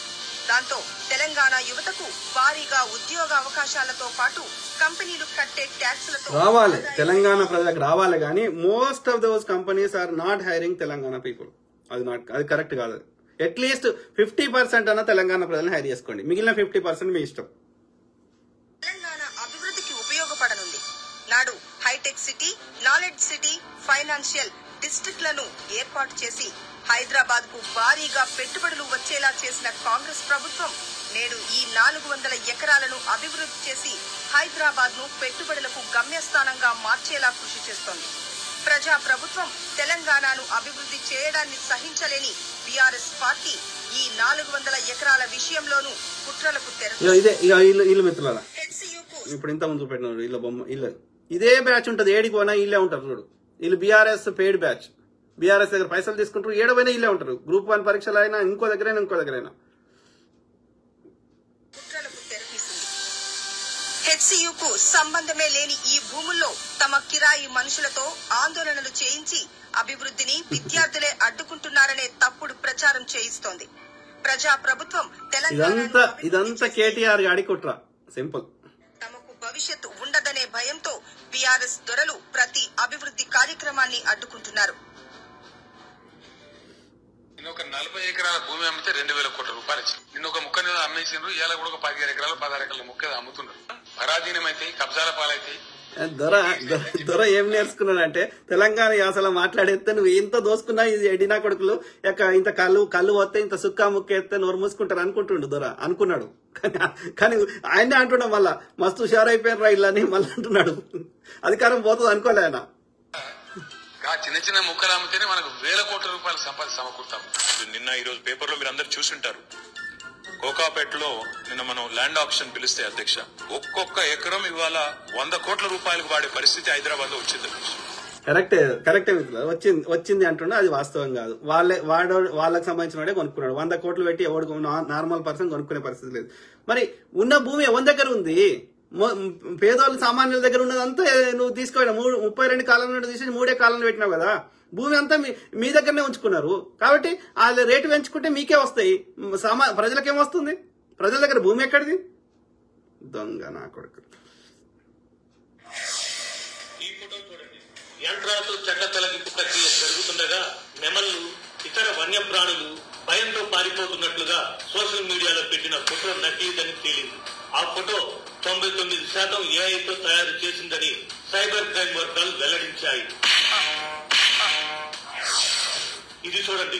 టీఆర్ఎస్ నేత క్రిశాంత్ జింక ఫోటోను పోస్టు చేసి అది కంచె గచ్చిబౌలి భూముల్లో యంత్రాలకు బలైపోతుందంటూ పేర్కొన్నారు. ఆ ఫోటో కూడా నకిలీదని సైబర్ క్రైమ్ అధికారుల విచారణలో తేలింది. అందులో జింక కాళ్ళు కట్టేసి ఉన్నాయని, అది ఎక్కడో వేటాడిన జింక అని పేర్కొన్నారు. దానికి కంచె గచ్చిబౌలి భూములకు ఎలాంటి సంబంధం లేదు. అంటే చూడండి, పెయిడ్ చిల్లర బ్యాచ్ తోటి గొడవలు చేపిస్తున్నారు. అది కాకుండా ఇది సోషల్ మీడియాలో ఇట్లా ఫేకులు ప్రచారం చేస్తున్నారు, ఎడిటింగ్ చేసి. ఎంత దూరం అంటే ఎంత దిగజారిపోయినారు వీళ్ళు. బీజేపీ దిగజారిపోయిందంటే బీజేపీని మించి దిగజారిపోతుంది బీఆర్ఎస్. అంటే వాడు ఎవడన్నా మోడీ గాడు చదువుతుంటే వీడు కేటీఆర్ గారు తొక్కిండో ఏమో ఎప్పుడన్నా. అదే ఫోటోను పొరపాటున పోస్టు చేశారని క్షమించాలంటూ జర్నలిస్టు సుమిత్ ఝా ఎక్స్ లో చేసిన పోస్టును కూడా విడుదల చేశారు. ఇది చూడండి. ఓ Instagram user save HCU biodiversity అంటూ వీడియోను పోస్ట్ చేశారు. అది పాత వీడియో అని, జీవ వైవిధ్యం గురించి చెప్పేందుకే పోస్టు చేసినట్లు ఇన్స్టా యూజరే తెలిపారు. అయితే అందులో ఉన్నది విశాఖపట్నంలోని కంబాలకొండ వన్యప్రాణుల సంరక్షణ కేంద్రం నుంచి బయటకు వచ్చిన జింక అని సైబర్ క్రైమ్ అధికారులు తేల్చారు. దానికి సంబంధించి విశాఖపట్నంలో ఓ ఇంటి ముందు మార్చి 14వ తేదీన మరో ఇన్స్టా యూజర్ పెట్టిన ఫోటోలోని అదే జింక ఫోటోను విడుదల చేశారు. ఇలా తప్పుడు పోస్టు పెడుతూ కాంగ్రెస్ ప్రభుత్వాన్ని ప్రతి నిత్యం ప్రతి క్షణం బద్నాం చేయాలని చూస్తున్న పింక్ పార్టీ గాళ్లను ఏమనాలి? ఇలాంటి వాళ్ళు కనీసం నాయకులుగా ఉండటానికి పనికి వస్తారా? ప్రజలారా, మీరందరూ ఒక్కసారి ఆలోచించండి. అధికారం కోల్పోతాం అనుకోలేదు. కోల్పోయేసరికి దే బికేమ్ డెస్పరేట్. ఏం చేయాలో అర్థమైతలేదు. మళ్ళీ ఎట్లా అధికారం రావాలో వాళ్ళకి అర్థమైతలేదు. కాబట్టి బరిదెగించిగా ఫేక్ ప్రచారాలకి, ఫేక్ ఉద్యమాలకి తెగబడ్డారు. దోసుకున్న సొమ్ము ఉంది కదా, ప్రజల ఈ 10 ఏళ్లలో ఆ దోసుకున్న సొమ్ముని ఎందుకంటే వాళ్ళు కష్టపడితే వచ్చింది కాదు కాబట్టి ప్రజల సొమ్మే కాబట్టి దోసుకున్నది కాబట్టి ఫ్రీగా అపనంగా వచ్చింది కాబట్టి అపనంగా ఖర్చు పెట్టి కృత్రిమ ఉద్యమాలు చిల్లర బ్యాచ్ తోటి ఇక కృత్రిమ ఫేక్ ప్రచారాలు చేస్తున్నారు. అంటే దే బికేమ్ డెస్పరేట్. ఎందుకు అధికారం కావాలి వాళ్ళకి? ఫస్ట్ అధికారం ఎందుకు కావాలంటే దోసుకోవడానికి కావాలి. ఇప్పుడు ఎందుకు కావాలి మళ్ళీ అధికారం? ఇక దోసుకోవడానికి అక్కడ ఏం లేదు, అయిపోయింది, అన్ని అయిపోయినాయి, భూములు అయిపోయినాయి, ఖజానాలో పైసలు లేవు, ఇక ఎవడ అప్పు కూడా ఇచ్చే పరిస్థితి లేదు కాబట్టి దోసుకోవడానికి ఏం లేదు. మరి ఇప్పుడు ఎందుకు కావాలి అధికారం? ఆ దోసుకున్న దాన్ని కాపాడడానికి. ఏడ కాంగ్రెస్ వాడో ఏదైనా కొత్త చట్టం తెచ్చి దోసుకునే అన్ని తీసుకుంటాడేమో అని వాళ్ళ బాధ. కాబట్టి దోసుకున్న వాటిని కాపాడుకోవాలంటే వాళ్ళకి అధికారం కావాలి. అందుకని they became desperate to spread the fakes. అర్థమైందా మిత్రులారా? బ్రో నాకు అర్థం అవ్వలే మీరు మెసేజ్ చేసింది. ఏం అర్థం అవ్వలేదు? చూడండి, ఆ మాట్లాడే ఆయనది ఏదో గోదావరి జిల్లాలో చెందిన యాక్సెంట్ కనిపిస్తుంది. అట్లనే ఆమె మాట్లాడే ఆమె కూడా ఇద్దరిది అక్కడదే కనిపిస్తుంది. చూడండి వాళ్ళ యొక్క ఏది ఏమంటారు, కంచె గచ్చిబౌలి భూములు, కేటీఆర్ కుట్రలు, ఫేక్ ప్రచారాల కోసం సోషల్ మీడియా ఇన్ఫ్లుయెన్సర్స్ తో బీఆర్ఎస్ బేరసారాలు. వినండి మిత్రులారా. పేమెంట్ అన్నారు కదా, స్టోరీ చూస్తున్నా కదా, అది 1 వీక్ మొత్తం క్యాంపెయిన్ ఉంటది. ఈ 1 వీక్ అంతా ఇదే హెచ్సి భూముల మీద పొద్దుగాలు వేస్తే సోషల్ మీడియాలో ప్రచారం చేయాలంట. చేసినందుకు వాళ్ళకి డబ్బులు ఇస్తారంట. ఆమె వాళ్ళిద్దరు డీల్ మాట్లాడుకుంటారు. పేమెంట్ అన్నారు కదా, స్టోరీ చూస్తున్నా కదా, అది 1 వీక్ మొత్తం క్యాంపెయిన్ ఉంటది. రోజు స్టోరీ పెట్టాలి, ప్లస్ నేను పంపించిన వీడియోస్ పెట్టాలి. రోజు వీడియోస్ అంటే అవి ఏముంటాయి మరి? రోజు వీడియోలు అంటే ఏముంటాయి మరి? రోజు అవే వీడియోలు అంటే ఏముంటాయి మరి అని అడుగుతుంది. వీడేమంటుండదు చూడండి. రోజు ఒకటి మన డీల్ చనిపోయింది, పికాక్స్ అరుస్తున్న వీడియోస్ చూసావా ఆన్లైన్ లో? ఏమన్నా జింకలకు సంబంధించిన వీడియోలు ఉంటే అవి పెట్టాలి అంటున్నాడు. ఆడిది ఫేక్ అని అందరూ డిలీట్ చేస్తున్నారు కదా, అలా పెడితే ఫేక్ అని అందరు డిలీట్ చేస్తున్నారు కదా అంటుందామె. అదొకటి ఏదో మిస్టేక్ అయ్యి ఉంటుందిలే, ఇప్పుడు అన్ని చెక్ చేసి పంపిస్తారు. 1 వీక్ అంటే పేమెంట్ మరి ఇంతేనా? ఇస్తుంటే ఇంతేనా? మరి 1 వీక్ అట్లాంటి ఫేక్ వీడియోలు పెట్టమంటున్నావు, నాకు మరి పేమెంట్ కొంచెమే ఇస్తున్నావు ఏదని అడుగుతున్నామే. చిన్న ఇన్ఫ్లుయెన్సర్స్ అని ఏమీ లేదు, అందరికి సేమ్ అమౌంట్ ఇస్తున్నారు. ఇది గవర్నమెంట్ కి యాంటీ కదా, అవసరం అంటున్నాడు మన రవి బ్రో. చూసారా వాళ్ళ బీజేపీ ఫేక్స్ ఐటీ సెల్ మరి గవర్నమెంట్ చర్యలు తీసుకుంటది కదా ఫేక్ల మీద. అంటే నెక్స్ట్ కాన్వర్సేషన్ ఏందో వినండి. ఫస్ట్ చేస్తాడు ఆయన వదిలేసి నుంచి నేను పార్టీ వాళ్ళకి ఓకే చెప్తున్నా. ఓకే చెప్పు, బట్ ప్రాబ్లం అయితే రాదు కదా. నువ్వు నిజంగా అక్కడ ఏదో ఉంటున్నట్లుగా యానిమల్స్ చనిపోతున్నట్టు ఫీల్ అయ్యి పెడితే చాలు, రెస్ట్ వాళ్ళు చూసుకుంటారు. వాళ్ళు ఘోరంగా సెంటిమెంటల్ ఎడిట్ చేస్తారు వీడియోస్. ఎక్స్పర్ట్ టీమ్ కూడా ఉంది. సరే చేస్తా, బట్ లాస్ట్ టైం లాగా కాకుండా ఫస్ట్ పేమెంట్ ఇస్తే పోస్ట్ చేస్తా. ఓకే సరే, ఎందుకన్నా మంచిది నేను ఒకసారి రవిబ్రోతో మాట్లాడి ఓకే చేస్తా. నీ ఇష్టం, తొందరగా చెప్పు. ఓకే అర్థమైందా వాళ్ళ డీల్ ఎట్లున్నది? పేమెంట్ మెకానిజం ఒక పోస్ట్ పెట్టడానికి. సిమిలర్లీ బీజేపీ వాళ్ళు కూడా అదే చేస్తున్నారు. Okay, BJP IT cell BRS IT cell ఎట్లా పనిచేస్తున్నది? వాళ్ళు ఆమె పోస్ట్ పెట్టాలంటే నాకు ఫస్ట్ పేమెంట్ ఇవ్వాలని అడుగుతున్నది. సో ఇది పరిస్థితి మిత్రులారా. సో అంటే ఇవన్నీ చేయడం వల్ల ఎవరికి నష్టం జరుగుతుంది? ప్రజలకి. ఆమెకు రావాల్సిన చిల్లర ఆమెకు వస్తుంది. బీఆర్ఎస్ వాడు దోసుకున్నాడు, బీజేపీ వాడు దోసుకున్నాడు. ఎవరికి నష్టం జరుగుతుంది? ఇప్పుడు అభివృద్ధి అయిపోతే ప్రజలకే కదా. ఆలోచించండి. కాంగ్రెస్ వాడు అందులో కట్టినా సరే వాటిని యొక్క ప్రజా ప్రయోజనాల కోసం ఏదైనా పనికొచ్చేదానికి ఒక సంస్థ పెట్టడానికి ఇచ్చినా సరే అది దానివల్ల డైరెక్ట్ గా ఇండైరెక్ట్ గా లబ్ధి చేకూరేది తెలంగాణ ప్రజలకే కదా. గవర్నమెంట్ దగ్గర పైసలు వచ్చినా తెలంగాణ ప్రజలకే ఖర్చు పెడుతుంది. అక్కడ కంపెనీలలో ఉద్యోగాలు వచ్చినా తెలంగాణ ప్రజలకే వస్తాయి కదా. ఆలోచించండి. రేవంత్ రెడ్డి వాళ్ళ అన్నకో తమ్మునికో వాళ్ళకి ఒక ఇంచు భూమి ఇచ్చినా కొట్లాడదాం, భయంకరంగా కొట్లాడదాం. గతంలో నేను కాంగ్రెస్కి మద్దతు ఇవ్వడానికి ఒకటే కారణం, నేను చేసిన రీసెర్చ్ ప్రకారం ఇవాళ భారతదేశంలో ఇంతో అంత కట్టబడ్డాయి కాంగ్రెస్ హయాంలోనే. ఇంతో అంతో డెమోక్రసీ కానీ, ప్రజాస్వామ్యం కానీ, భావస్వేచ్ఛ కానీ, అన్ని కులాలు అన్ని మతాలని కలుపుకోయే విధానం కానీ, ప్రజా సమస్యల మీద చర్చ ఉండే విధంగా కాంగ్రెస్ 70 ఏళ్లలో ఈ మాత్రం చేయగలిగింది. ఇవాళ 70 ఏళ్ళు కాంగ్రెస్ రాకుండా బీఆర్ఎస్ అంటే ఇప్పుడు పుట్టింది, కానీ బీజేపీ అప్పుడు గిట్ట వచ్చి ఉంటే ఇలా ఎప్పుడు పాకిస్తాన్ తో డోలుస్తారు. పాకిస్తాన్ లెక్క ఉండేవాళ్ళం, ఇలా అమెరికా తోటి పోటీ పడేవాళ్ళం కాదు. ఇవాళ అమెరికాకు అభివృద్ధి చెందడానికి 1777లో ఇప్పుడు వచ్చింది వాళ్ళకి స్వతంత్రం. అంటే దాదాపు 250 నుంచి 300 ఏళ్ళు పట్టింది వాళ్ళకి స్వతంత్రం వచ్చాయి. ఇప్పుడు చూస్తున్న అమెరికా అభివృద్ధి. మనం 70 ఏళ్లలో చాలా ప్రగతి సాధించినాం. మనకు చైనా మిగతా దేశాలతో పోల్చినప్పుడు ఇంకా ఎందుకు సాధించలేమంటే మనకి ప్రజాస్వామికంగా అవుతుంది. వాళ్ళదేమో నియంతృత్వము నిరంకుశత్వం ఉంది కాబట్టి. వెనకటి రాజు ఏమనుకుంటే చేయగలిగిండు, తాజ్మహల్ కట్టాలనుకుంటే కట్టగలిగిండు, ఎర్రకోట కట్టాలంటే కట్టగలిగిండు, వరంగల్ కోట కట్టాలంటే కట్టగలిగిండు. కానీ ఇవాళ ఆ పరిస్థితి లేదు. మనం ప్రజాస్వామ్యంగా అందరినీ ఒప్పించి అందరి యొక్క ఆమోదయోగ్యంతో మనం పనులు చేసినప్పుడు మెల్లగైంది. బట్ స్టిల్ మనం చాలా ప్రగతి సాధించినాం ఈ 70 ఏళ్లలో.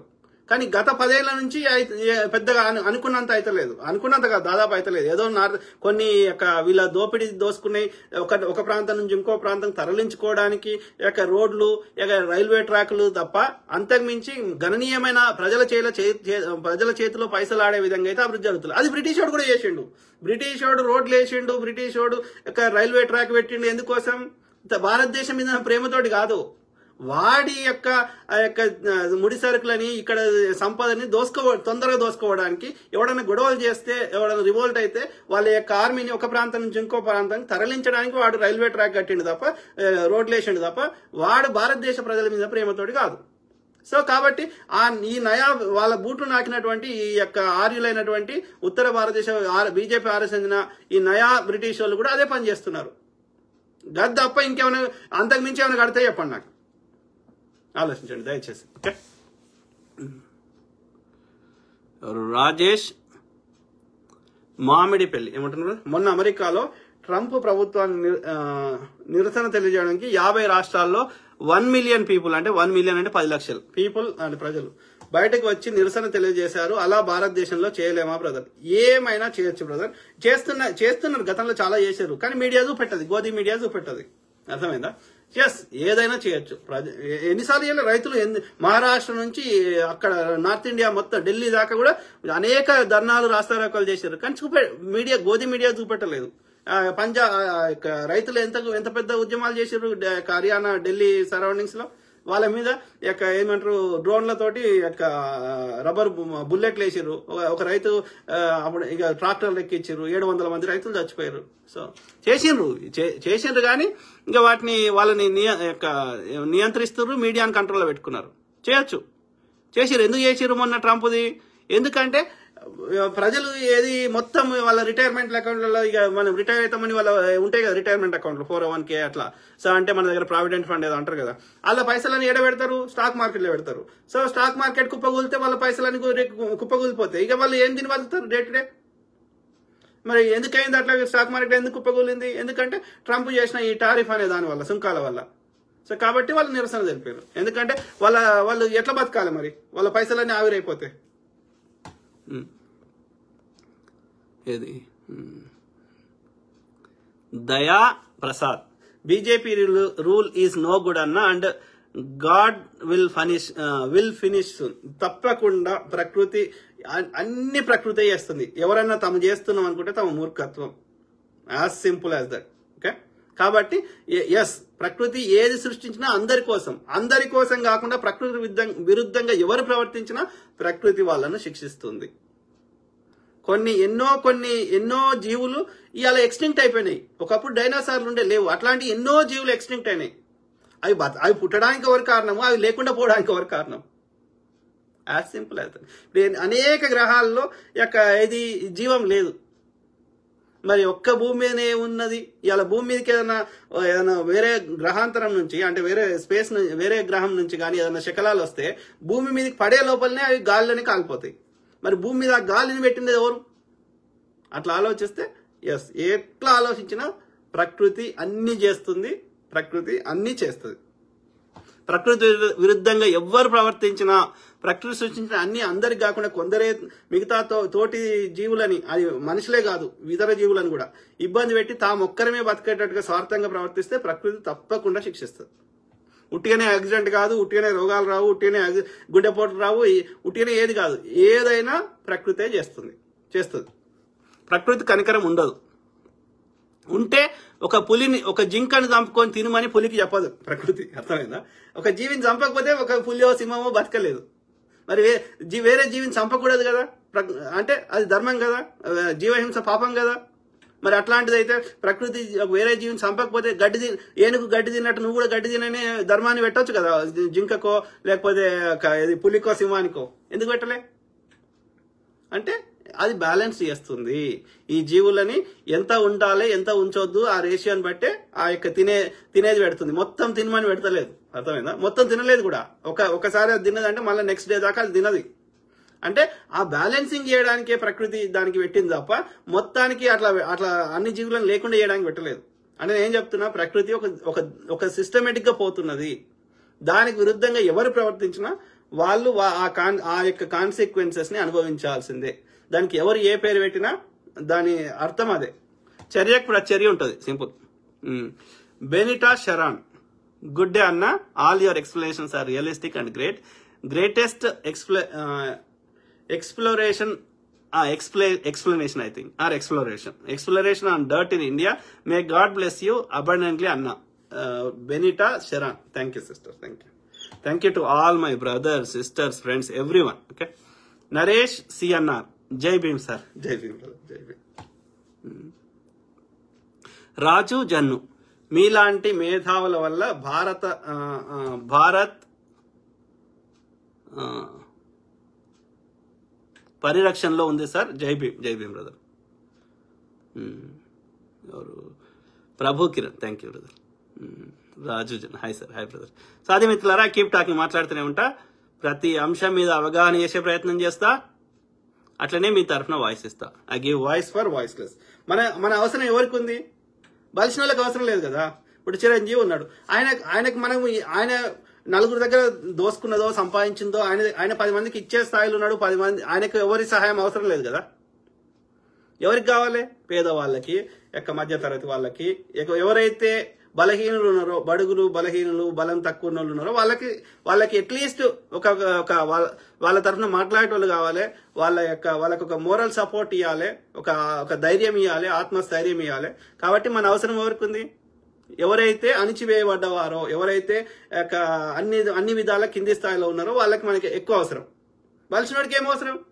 వాళ్ళ 5% మంది జనాలకి వాళ్ళంతటా వాళ్ళు పైసా ఆర్థికంగా మంచుకున్నారు, చదువు పరంగా మంచుకున్నారు, అన్ని రకాలుగా వాళ్ళంతటా వాళ్ళకి టేక్ కేర్ చేసే శక్తియుక్తులు వాళ్ళకు ఉన్నాయి. కాబట్టి వాళ్ళ అవసరం మనకు లేదు.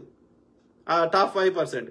ఇక మిగిలిన 95% ఎవరైతే అన్ని రకాలుగా బలహీనలు ఉన్నారో వాళ్ళకి అవసరం. కాబట్టి వాళ్ళ తరఫున నాకైన కాడికి వాళ్ళకి ఇప్పుడు నేను ఒక్కనే మాట్లాడాలి, నేను ఒక్కనే కొట్లాడాలంటే ఎల్లకాలం ఎవడు బతకడు కదా, నేనైనా నువ్వైనా ఎవరైనా. కాబట్టి మనము ఏమంటారు, మన ఈ యొక్క ఆలోచనలు, మన యొక్క ఈ ఫ్యాక్ట్స్ ని అందరికి అర్థమయ్యేది చెప్తే అందరు కొట్లాడతారు కదా, అందరు ప్రశ్నిస్తారు కదా. సో కాబట్టి ఎడ్యుకేట్ చేయడం ఫస్ట్ థింగ్. రెండోది, మనం వాయిస్ ఇస్తున్నాం. మనము మనము వాయిస్ ఇస్తే ఎదుటోడు కూడా ఆలోచిస్తాడు కదా, అన్యాయం చేస్తాడు. వానికి కూడా తెలియదు, కొన్ని సందర్భాల్లో వాళ్ళకు కూడా తెలియకపోవచ్చు ఇది అన్యాయం అని. ఎందుకంటే వాళ్ళకు కూడా 1000 సంవత్సరాల నుంచి ఆ మైండ్ కరప్ట్ చేయబడ్డది. అట్లా ఆ బ్రాహ్మణుడు ఇప్పుడు కొన్ని ఎట్లుంటాయంటే వివక్షని పెంచి పోషించారు ఇండియన్లు. అది ఎట్లయిపోయిందంటే అది నార్మల్ అయిపోయింది. అది వివక్ష అని వాళ్ళు కూడా తెలియకుండా వాళ్ళు అట్లా ఉన్న వాళ్ళు కూడా ఉన్నారు. సో కాబట్టి ఇది వివక్షరా అని వాళ్ళకి అర్థమయ్యేట్టు చెప్పాలి కదా, అర్థం చేపియాలి కదా. సో కాబట్టి ఇది అందరికి విషయ పరిజ్ఞానం చేపియడంతో పాటు మీ తరఫున వాయిస్ ఇస్తా. Okay, I give voice for voiceless, as simple. ఎందుకంటే మెజారిటీ మీడియా సంస్థలు వారి స్వార్థం కోసం, వాళ్ళ చిల్లర కోసం అధికారం ఉన్న దగ్గర, డబ్బులు ఉన్న దగ్గర అమ్ముడు పోతున్నారు. నాకు ఎలాంటి స్వార్థ ప్రయోజనాలు లేవు. వాడవడన్నా నాకు పిలిచి ఇస్తా అన్నా నాకు వద్దు. ఎందుకంటే ఎన్ని నీ పేరు మీద రాసుకున్నా అది భూమికి చెందినయే. మనం చచ్చిపోయేటప్పుడు 1 ఇంచు భూమి కాదు, 1 ఇంచు పైసా కూడా మనతో రావు. ఈ అంగిలాగా కూడా తీసేసి కాలబెట్టేటప్పుడు.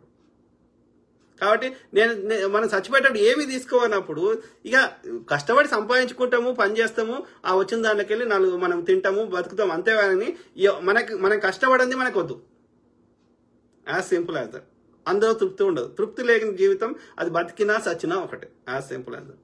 I keep talking, మాట్లాడుతున్నామంట.